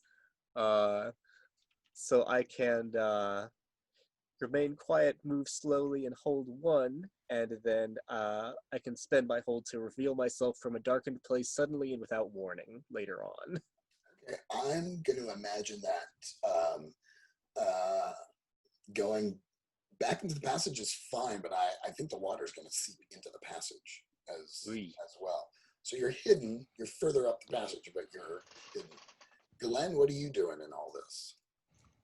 I want my luck armor, so I dive right in. Dive into the water. I love that. I want my luck armor, so I charge the monster. That's amazing. Yeah. I think this demon wants to drown us, and I'm the only one to stop it. So I just jump into the water and swim to him and attack, or maybe not attack with a weapon, but grab him and try to adjust what he's doing. I wonder if maybe he's holding the syllable, holding the note, and that's what's causing the water to rise. Oh. I sense that maybe if you try and silence him, the water will stop. So I try to grab his face and shove my hand in his mouth or something. What a good plan. You're going to be disturbed for life. Let's do Rue's roll first. You're looking for a safe place to go. Yes, I guess tent situation. Yes, please. If I can find the die roll. I'm assuming it's not myfoodandfamily.com, Lloyd. 8. Tent situation is cunning, so 10. Sweet. So you can ask me 3 questions about this situation. All right. Let's do this. All right, everyone. I'm going to solve the case. Let's go. Okay. If I can get these answers. All right, so I'm looking around, and the first thing I want to check is who or what is the most vulnerable to me to stop this demon? Who or what is the most vulnerable to me? you definitely, I'm just going to cut to the chase. You see, as you look up, you're looking around, you're looking for a ledge or something that you can get to. It's an enormously tall underground crypt. And you see more of those holes that you noticed, but they're bigger. The holes that you noticed down the passage, they're bigger. And you see, yes, larger skulls in them. So larger animals perhaps once walked the earth. But you also see in one of them, one, maybe two, maybe three denizens, actual woodland creatures, kind of looking down. They are not scared. You notice the look on their face. They're not scared. They're more like sort of rubbing their hands, like, oh, I think this is working, kind of thing. I don't know which of that. I don't know if that's what is most vulnerable to me, but let's just say that's something you notice. I'll give it to them. Next thing I'm gonna ask is, what's the best way to those people? Oh, good question. I mean, we can keep it simple and say there's a narrow, winding sort of trail that goes up. I'm imagining this is a cylindrical crypt. So there's kind of a little winding trail that goes up. I suspect that would take you a roguish feat to try and do because it's pretty narrow. That sounds pretty fair. I have one more question, but it's not a hold, so I can't have to offer it. Who is in control here? Definitely the creatures up, the woodland creatures up top. Is there a particular one that's in control? Sure. Yeah, you see one is dressed differently. We would recognize it as trying to sort of emulate a wizard type thing, but magic is not really something that's present or understood or accepted in this world. So it's not maybe something you immediately recognize, but maybe finer robes, and definitely out of the ordinary for typical denizen garb. What type of animal is it? Oh, good question. I'm going to say it is, should you want to go Marcasot or do you want to go Erie? Both. No, they hate each other. Exactly. Half and half, both colors. Okay. So this is a plot by this kind of faction to create a united woodland. All right. So in fact, there's two people dressed in robes. One is a cat, and one is a blue jay. You just created two wizards now. Okay, cool. Nice. By just by asking. All right, I got two wizards to fuck up. Let's go. You get +1 when you're acting on any of that information, by the way. So just yep. I'll make them off the next person. Okay, Glenn is just going for the creature. I'm sensing engage sword to sword, but maybe there's another move you had in mind here.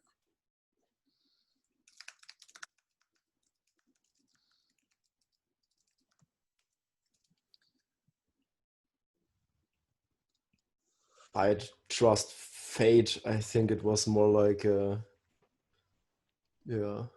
You were stuffing your hand in its mouth, yeah. Just do it thing. Oh, if you're trying to like basically stuff your hand in its mouth or punch it, that would be grapple an enemy. Oh, okay. You want to do that? Grapple an enemy. Where's that move? Oh yeah, okay. I don't really like how this move works. So let's see what you roll, and we'll take it. Yeah, but I want to trigger my, what's it called?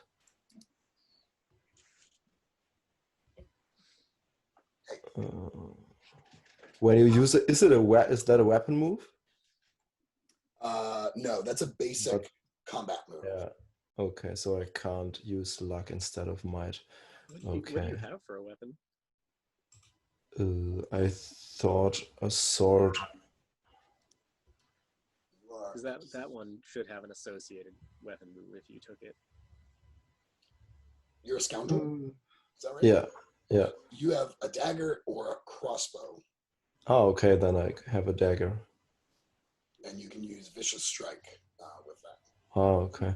No, I'll go with the grappling. It's okay. All right. So that's a 6 and no bonus. Okay, so tell me what this looks like. How are you attacking the creature? Remember, you're swimming too. Like Yeah. I think I'm in the water and I just can't get to the creature. The rising waters just crashes me against the wall, or yeah, I can't reach him or it. okay. Can't reach. Yeah. So you're swimming towards it. You've got your dagger maybe clutched in your teeth, and you're swimming towards it, and it kind of sweeps across the surface of the water, slamming you up against, basically creating a wave, but also slamming you up against the wall. So I'm going to ask you to mark injury there. Meanwhile, Rue, you've observed when all that is happening, you see the two creatures up top kind of giggling, like, ooh, it works. Zola, what are you doing? You've snuck off. Yeah, I think I'm waiting for an opportune moment to pop out behind someone. I guess it could be possible that I could pop out behind the wizards. I wonder if maybe you find a passageway. Yeah, that's what I was thinking. outside I of the room. find something that loops around. Yeah, I like it. So, how did you find this passageway? I think I just bolted into it like on sheer instinct. Right. I was just like, okay, got to get to higher ground, and then I like like when you're in a cave and you don't notice a turn because it's like behind you, but when you're going back the other way, it's more obvious. Right. I've never been in a cave, but yes, I believe you. So. Yeah, I guess it's not exactly a cave, but parts of it are similar. So I think I just like no go go, and then I pop out and I'm like right behind these wizard types, and I see them like giggling and laughing and looking down at my friend as they're getting hurt, and I'm like, oh, you didn't. Okay, so you see them. I do want a roguish feat to make sure you were able to sneak up on them, or do you have a Sounds good. let you do that? Well, I've got sneak, so let's roll the +3. Hey, that's 4 is brought up to a 7. Thank goodness. Yay! You squeaked it out. So you can mark exhaustion, or one risk of your feet comes to bear. Let's do a risk. Okay, so I mean, you're successful, so you've snuck up, but maybe they noticed that you're gone. So they knew there were 3, and they see that one of you is now missing from the room. They've got the badger, they've got the fox, but they don't see the rat. So they're like, So you see them kind of do a gesture, and the demon, you just sort of catch the demon kind of raising its fist and slamming down on the water, creating a wave that is coming for Rue. Whoa. What do you do? How are you going to act on the information that you have?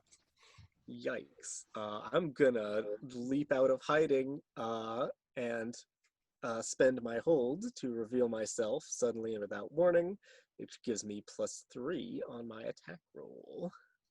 Okay, I'm gonna hang on just a sec on that. Sure.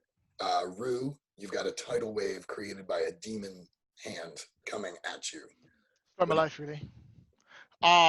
Well, I guess it's time to run up that passageway really quickly while the platforms disappear behind me, while the water takes all away in a dramatic cinematic cut action animated by like the Disney's finest. I mean, that seems pretty simple to me. I'm like just fucking quad pedaling it all the way up there, and the floor's breaking apart. I'm like trying to speed up as fast as I can.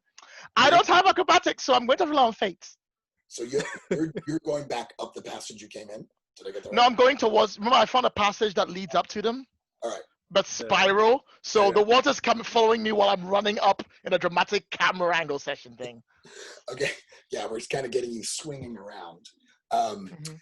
So yeah, you're trusting fate. You're ticking a +1 to that roll because of your your tense situation. So I didn't even need it. Boom! That's 10. you are at the top. Actually, that's not what I needed. You're at the top. You're facing, out of breath, but facing the wizards. And now Zola has also just made herself known. Zola, you are in the midst of attacking them. Is that right? Yeah, I'm just gonna. I'm Before- jumping out. I've got before my you staff, attack, and can I'm just gonna like. Before you attack, can I quickly make a statement? Oh Yeah. sure. I see Zolo attacking the one to the right, right? So I turn to the one to the left, and I go, "Good, we've got it. We're gonna take him down, right?" And point to the one that Zolo's about to attack. Sowing discord. Perfect. Does that give you anything, or are you just? Yeah. I have a move called Pleasant Facade, Yep. where I can deflect someone's aggression onto someone else. Awesome. I'm just gonna say let's say it works. Boom! I'll take it.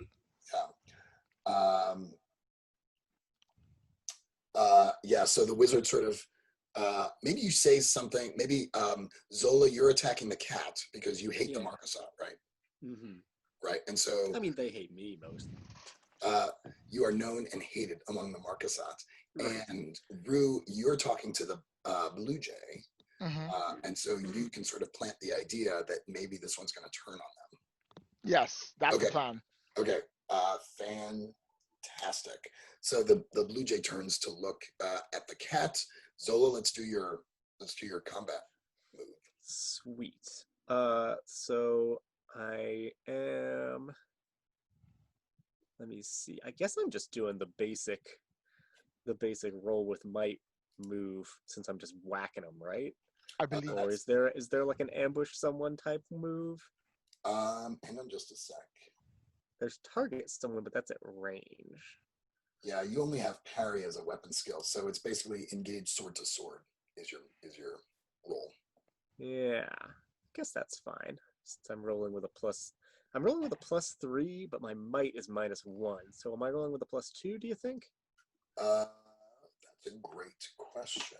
Yeah. I would assume that +3 will take place instead of the Oh, yeah. +1. Where? Because like no matter what you do, because otherwise if you had a plus to that skill, then you'd be rolling +4, and that would be Oh, good point. ridiculous. Yeah, So I would say the +3 replaces whatever skill you had. I like it. I like it.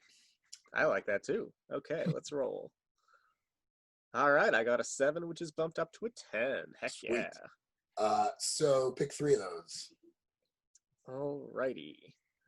Go back down to the move. I will. Remember the wizards being scared Yeah. is very important. I'm going to inflict serious harm, suffer little harm, and impress, dismay, or frighten them. Okay, great. So I think for my impress, dismay, or frightening, I have picked up real quick on what Rue is laying down, and I say, "For the Eerie!" as I clock him. No, I'm like, Glenn's okay fighting that demon by himself. I'm sure he's fine, right? He's really lucky. He probably, his luck armor probably absorbed that injury, so he's so the cat is now down on the ground. You've smacked it down. It's down on the ground. It's like it's confused. It's looking at the Blue Jay like, have you betrayed me? And it's too injured to get up. But I do want to cut back to Glenn. You've been slammed into the wall. Your luck armor saved you. What do you do now? The demon is now turning to look at you again. Actually, you know what? The demon is now just sort of standing idle. Like it's done its fist move to kind of create that tidal wave. But ever since the wizards became distracted with your 2 colleagues up top, the demon is just sort of standing there. Like And Vibing. am I still in the water, or did I hit a rock? Or no, the water is still kind of flowing in. can I use my crossbow? Totally. I would hope you do. But do I have to shoot through the water to get to the demon, or how does that work? Does I'm that make imagining sense? you're floating. I mean, you're a fox, so I don't know, but maybe you're floating on top of the water. Is there any reason why you wouldn't be floating on the water? Yeah. No. But what I meant is the demon in the water? So do I have to shoot through the water? That wouldn't make The sense. demon is much taller than the water. Ah, okay, now I get it. His torso or its torso is still exposed.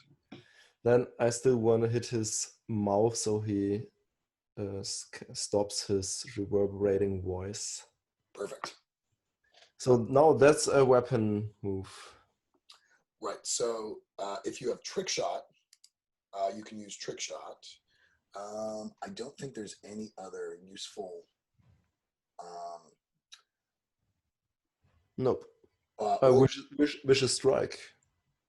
well, vicious strike. Oh, it doesn't say whether it's. Well, can you use crossbow for vicious strike? I mean, why not? Well, so on the character sheet.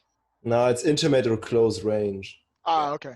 And crossbow enables trick shot as a special, but no other specials. So either you can use trick shot, or you can just use target, which is a basic combat move. Okay, then it's target. You're rolling with finesse. You might be able to take advantage of the environment if you, like, knocked a big skull down on him or something. That'll count for the trick shot at least. But I don't have trick shot. Oh, you don't yeah, have you it. don't have it. No. I just was reading again this better lucky than good, but it's coupled or it needs to be a weapon moves, and this isn't. So okay. Oh, fair dues. Target someone. Okay. With finesse, still have 0. An 8. Plus, you have 0. Yeah. Yeah, well, on a hit you inflict injury. On a 10, you can strike again. Okay, so you inflict injury. In fact, the conjuration of whatever spell they're using to conjure this thing, it's not clear to you. Is it an illusion? Is it truly there? What is it? I was sort of picturing Mysterio from the Spider-Man movie, but I think what it has is some kind of large jewel that sort of powers it, right? That these wizards kind of found this jewel, created this spell, and now the jewel appears in the middle of its forehead. And in fact, when you hit it, you knocked the jewel loose. And so the jewel kind of falls into the water, and the demon itself dissipates and just kind of disappears.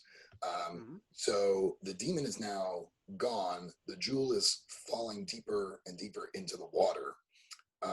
And that's where we're at. Sound okay to you, Glenn? That's good. Let's go back to the action up top. Zola, you just scored a hit. The Blue Jay looks at the cat and says, were you going to betray me? What do you all do? I'll lead in and go. Yep. I lead in and go. Betrayal was always on the picture. It was never going to be this easy. Do you think the two factions could unite this simply after centuries of fight, decades of fight, years of fighting? I do that same thing, by the way. Like you kind of. It's not that simple to do. You can't just bring two people together and expect a demon will fix all your problems. You can't just expect magic to fix everything. What did you expect would happen? This is the kind of world you live in. You can't just do things the way you want. The Blue Jays I assume that both factions would send their mercenaries to try and defeat this and realize that there are greater ills in the world than each other, and that we would unite against all the pain and suffering in this world that is embodied in this demon that we conjured that seemed to not last very long when it was struck by a crossbow bolt. That was actually very disappointing. But that would only last long enough until one of you realized that you could bone the other one over by taking over the jewel, and then the other party would win, and then they would rule. It was either you betrayed them or they betrayed you, one or the other. There is no unification amongst your people. Are we the baddies? Yeah, I mean, except under me. If I was leading, I'd be fine. the Blue Jay, who I should give a name to. I do have a name for this. Nomi is her name. And she's like, I should have known. I never could have trusted someone from the Marquisate. And the cat, whose name is Vost, he's a boy. He's like, but wait, we were in this together. You taking his word for it? What do you do? I'm gonna say because I think my chivalrous spirit is kind of touched by their beautiful dream. They were gonna betray each other. You know this. It was gonna happen. So I'm gonna say to the Blue Jay, you did have a beautiful dream to work together like this, but summoning a demon is the wrong way to go about it. What you need to do is try to build something together, not to summon monsters together. Why don't you And use defund your the magic police. to make a new clearing where everyone can live in harmony? And Nomi the Blue Jay says, okay, so we need to create a movement and to learn to work together and defund the police. Those Yes. are like very reasonable but challenging things. I gotta say, summoning a demon is far easier than that. But there's already so many people who are working to try and uphold the good of the common people. You can join the revolution of the denizens. She's like, you're gonna tell me to abolish prisons next. I mean, if it's holding like 95% of the badges, Yeah, is I it spend a really lot of doing time well in to the world? prisons. I mean, it seems more like statistically, it's more of a rats are our for-profit friend. organization than it is for actual incarceration. She's like, there is an unusually high percentage of badgers in our prison system, but I don't care. And Okay. she spreads her wings, and an eerie glow starts. Zola, what do you do? You were one of the good ones, Blue Jay. All right.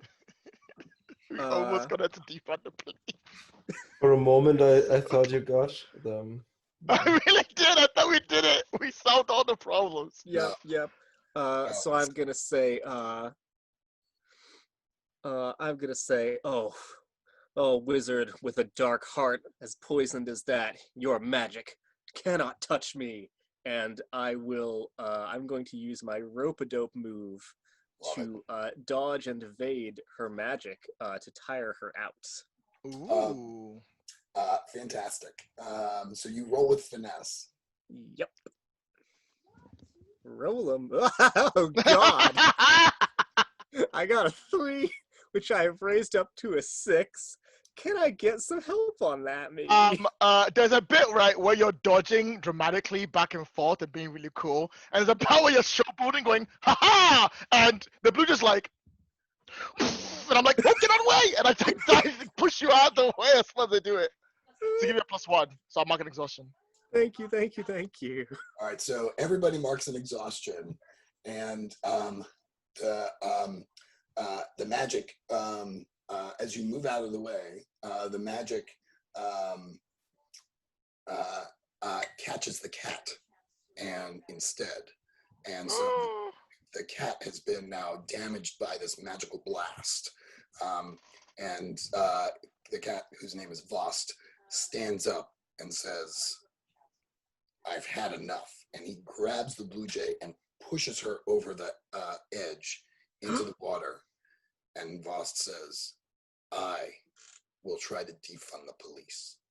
And he turns and walks down the passage away.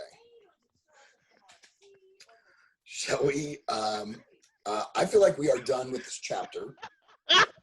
Anything I else? thought I'd see a cat. Anything else you want to do before we do it? There's a crystal that can summon demons in this fucking water. I'm just saying, that's a lot of money, y'all. Shit, gotta get that crystal, y'all. Yeah, I don't know. Y'all Glenn, gotta- do you want to? Are you? I thought I was deep diving for it and maybe get it to the others, and like when they got the reaction on, I just come up there and say, look what I found. you're a fox among men, Glenn. That's true. I love it. Okay, shall we quickly epilogue? What Let's do happened it. to your characters? What you've emerged, you've returned. Maybe I don't know. You tell me. What have you returned? Have you cashed in on the jewel? Glenn, can we start with you? What happens to you?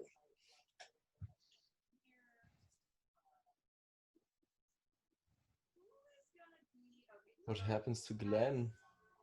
Yeah. Well, I'll still follow Rue to find the perfect meal. Maybe this jewel will help us. Maybe defunding the police will help us. I think so. The food gets a lot better when we diminish fascism. There's no doubt in my mind. Mm-hmm. Mm-hmm. That's probably true. Yeah. I don't know what's. Do we find Timber again? I want to talk to Timber. What that shit was all about, and I want to talk to. What was the author's name? Eward. Eward. Eward, yeah. And maybe in an epilogue you'll see some scenes where Glenn tries to unconfuse himself by talking to these guys and finding out what was going on after all. Sounds great. I love it. Zola, let's come to you. What was your epilogue? So Zola is chilling out in like a nice, like nicely furnished apartment somewhere, to the extent that we have those. It's in a tree or something. Right. And she gets a letter, and she opens it up. She's been corresponding with Vosk the cat, and we can see like the letter scans down like plans for them to pull off a joint operation, taking down one of the corrupt barons who's working for the Marquis. I love it. That's fantastic. And Rue? So we cut to Zola's lovely apartment. There's a knock on Zola's door. And when Zola opens the door, I'm there with Glenn and Eward, the otter, who's been brought along by force because anyone who steals that much will never leave my fucking sight again. And we're like, I've come in, I've got a big plate of food, I've got a big ball of like mouse wine or something. I'm like, we're here to party! Wow! And we completely trash the place. We get drunk, we get wasted. And when everyone is finally asleep and everyone's sort of zonked up as I can, I haven't been drinking all night. I wait till they're all asleep. I get up, I pick up my bags, I pack it very neatly.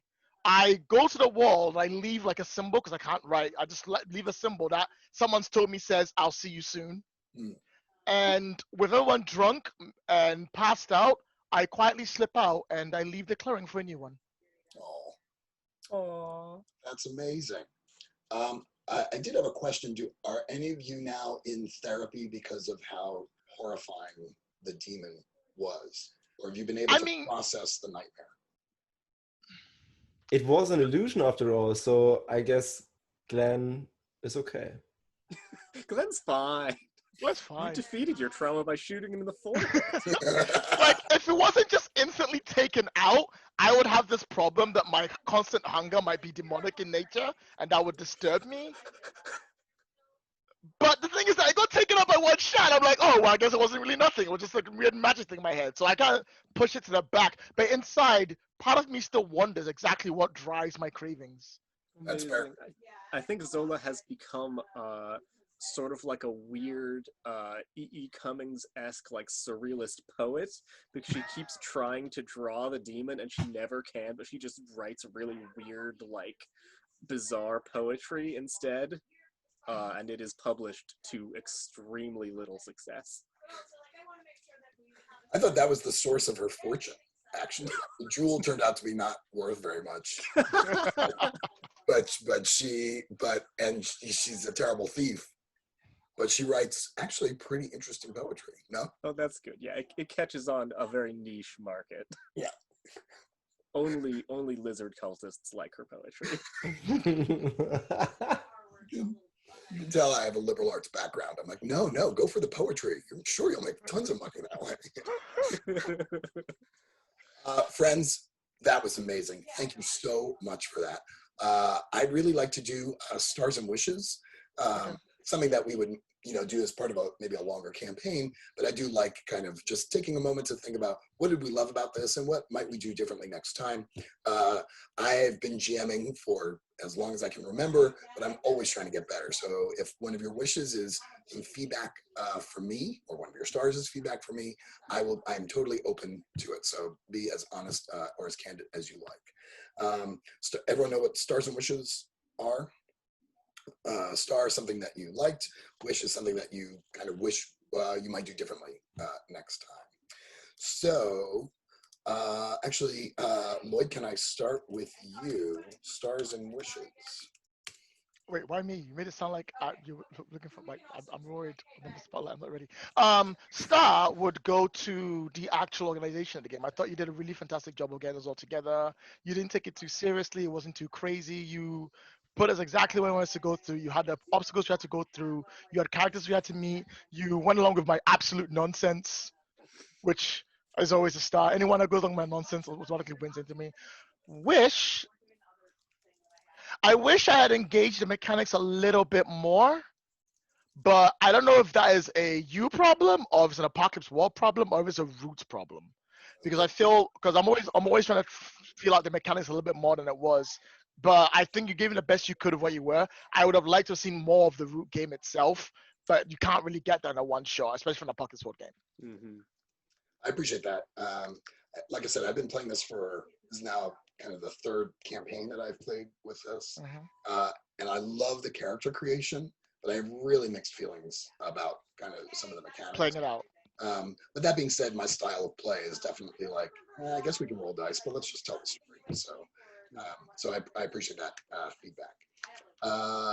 Mario, stars and wishes. My stars were all the characters, all the NPCs, and all our characters. I think that was amazing. That was a lot of fun. I laughed a lot. I loved the absolute nonsense, as you called it, Lloyd. I think it was really, really cool to play with you guys. I don't know about the system, so I like PBTA.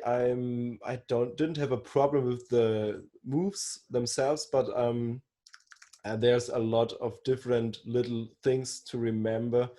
A lot of boxes to check, 3 different categories of things you can lose, or so that was kind of confusing, but okay, it's a one shot. It's the first time playing Root, so I guess that's not that problematic. And wishes, more of that. I like the story. I like it was a short time slot, and there happened a lot stuff in it, and we got to a boss fight and to talking to them and to a catastrophe. So yeah, that was great. Pretty proud of that. Lloyd was like all of them, and I was like, yeah, you did it. Let's go. Alex, what do you got? Stars and wishes. I want to give a star to Glenn leaning super hard into the daredevil move and just jumping off cliffs and swimming directly towards the demon. That was really inspired. You were like, I get luck armor, so I'm doing it. Let's go. Like, I mean, he's not wrong. Like, Yeah. you might as well. It was just really fun with our characters having the exact opposite reaction. Where I was like, I'm gonna go, and you were like, I'm going this way. For wishes, I wish the weapon moves were less complicated because there's like 9 of them, and it's really hard to figure out which one you're using, and you don't really get to use any of them. That was kind of weird. I don't think we use a single one, to be honest. Yeah, which was sad. I was looking forward to using the parry move, but it didn't come up the way the fiction went, and that's fine. Great. Anything else on stars? Yeah, where's your stars and wishes? Yeah, I'm getting there. Guys, thank you so much. Stars. Each and every one of you embodied your characters in ways that were unexpected and delightful. Again, stars because you jumped into the story feet first, and I really just appreciated your kind of going with the flow. Wishes, honestly, every time I do one of these one shots, I'm like, why can't we just play more? I just want to keep going. So I love doing a one shot. I love getting to know new players or revisiting old players, as with Alex. But yeah, my wish would be let's meet again next week and do it some more. But that's what I got. Well, we are at the end. I'm going to stop our recording.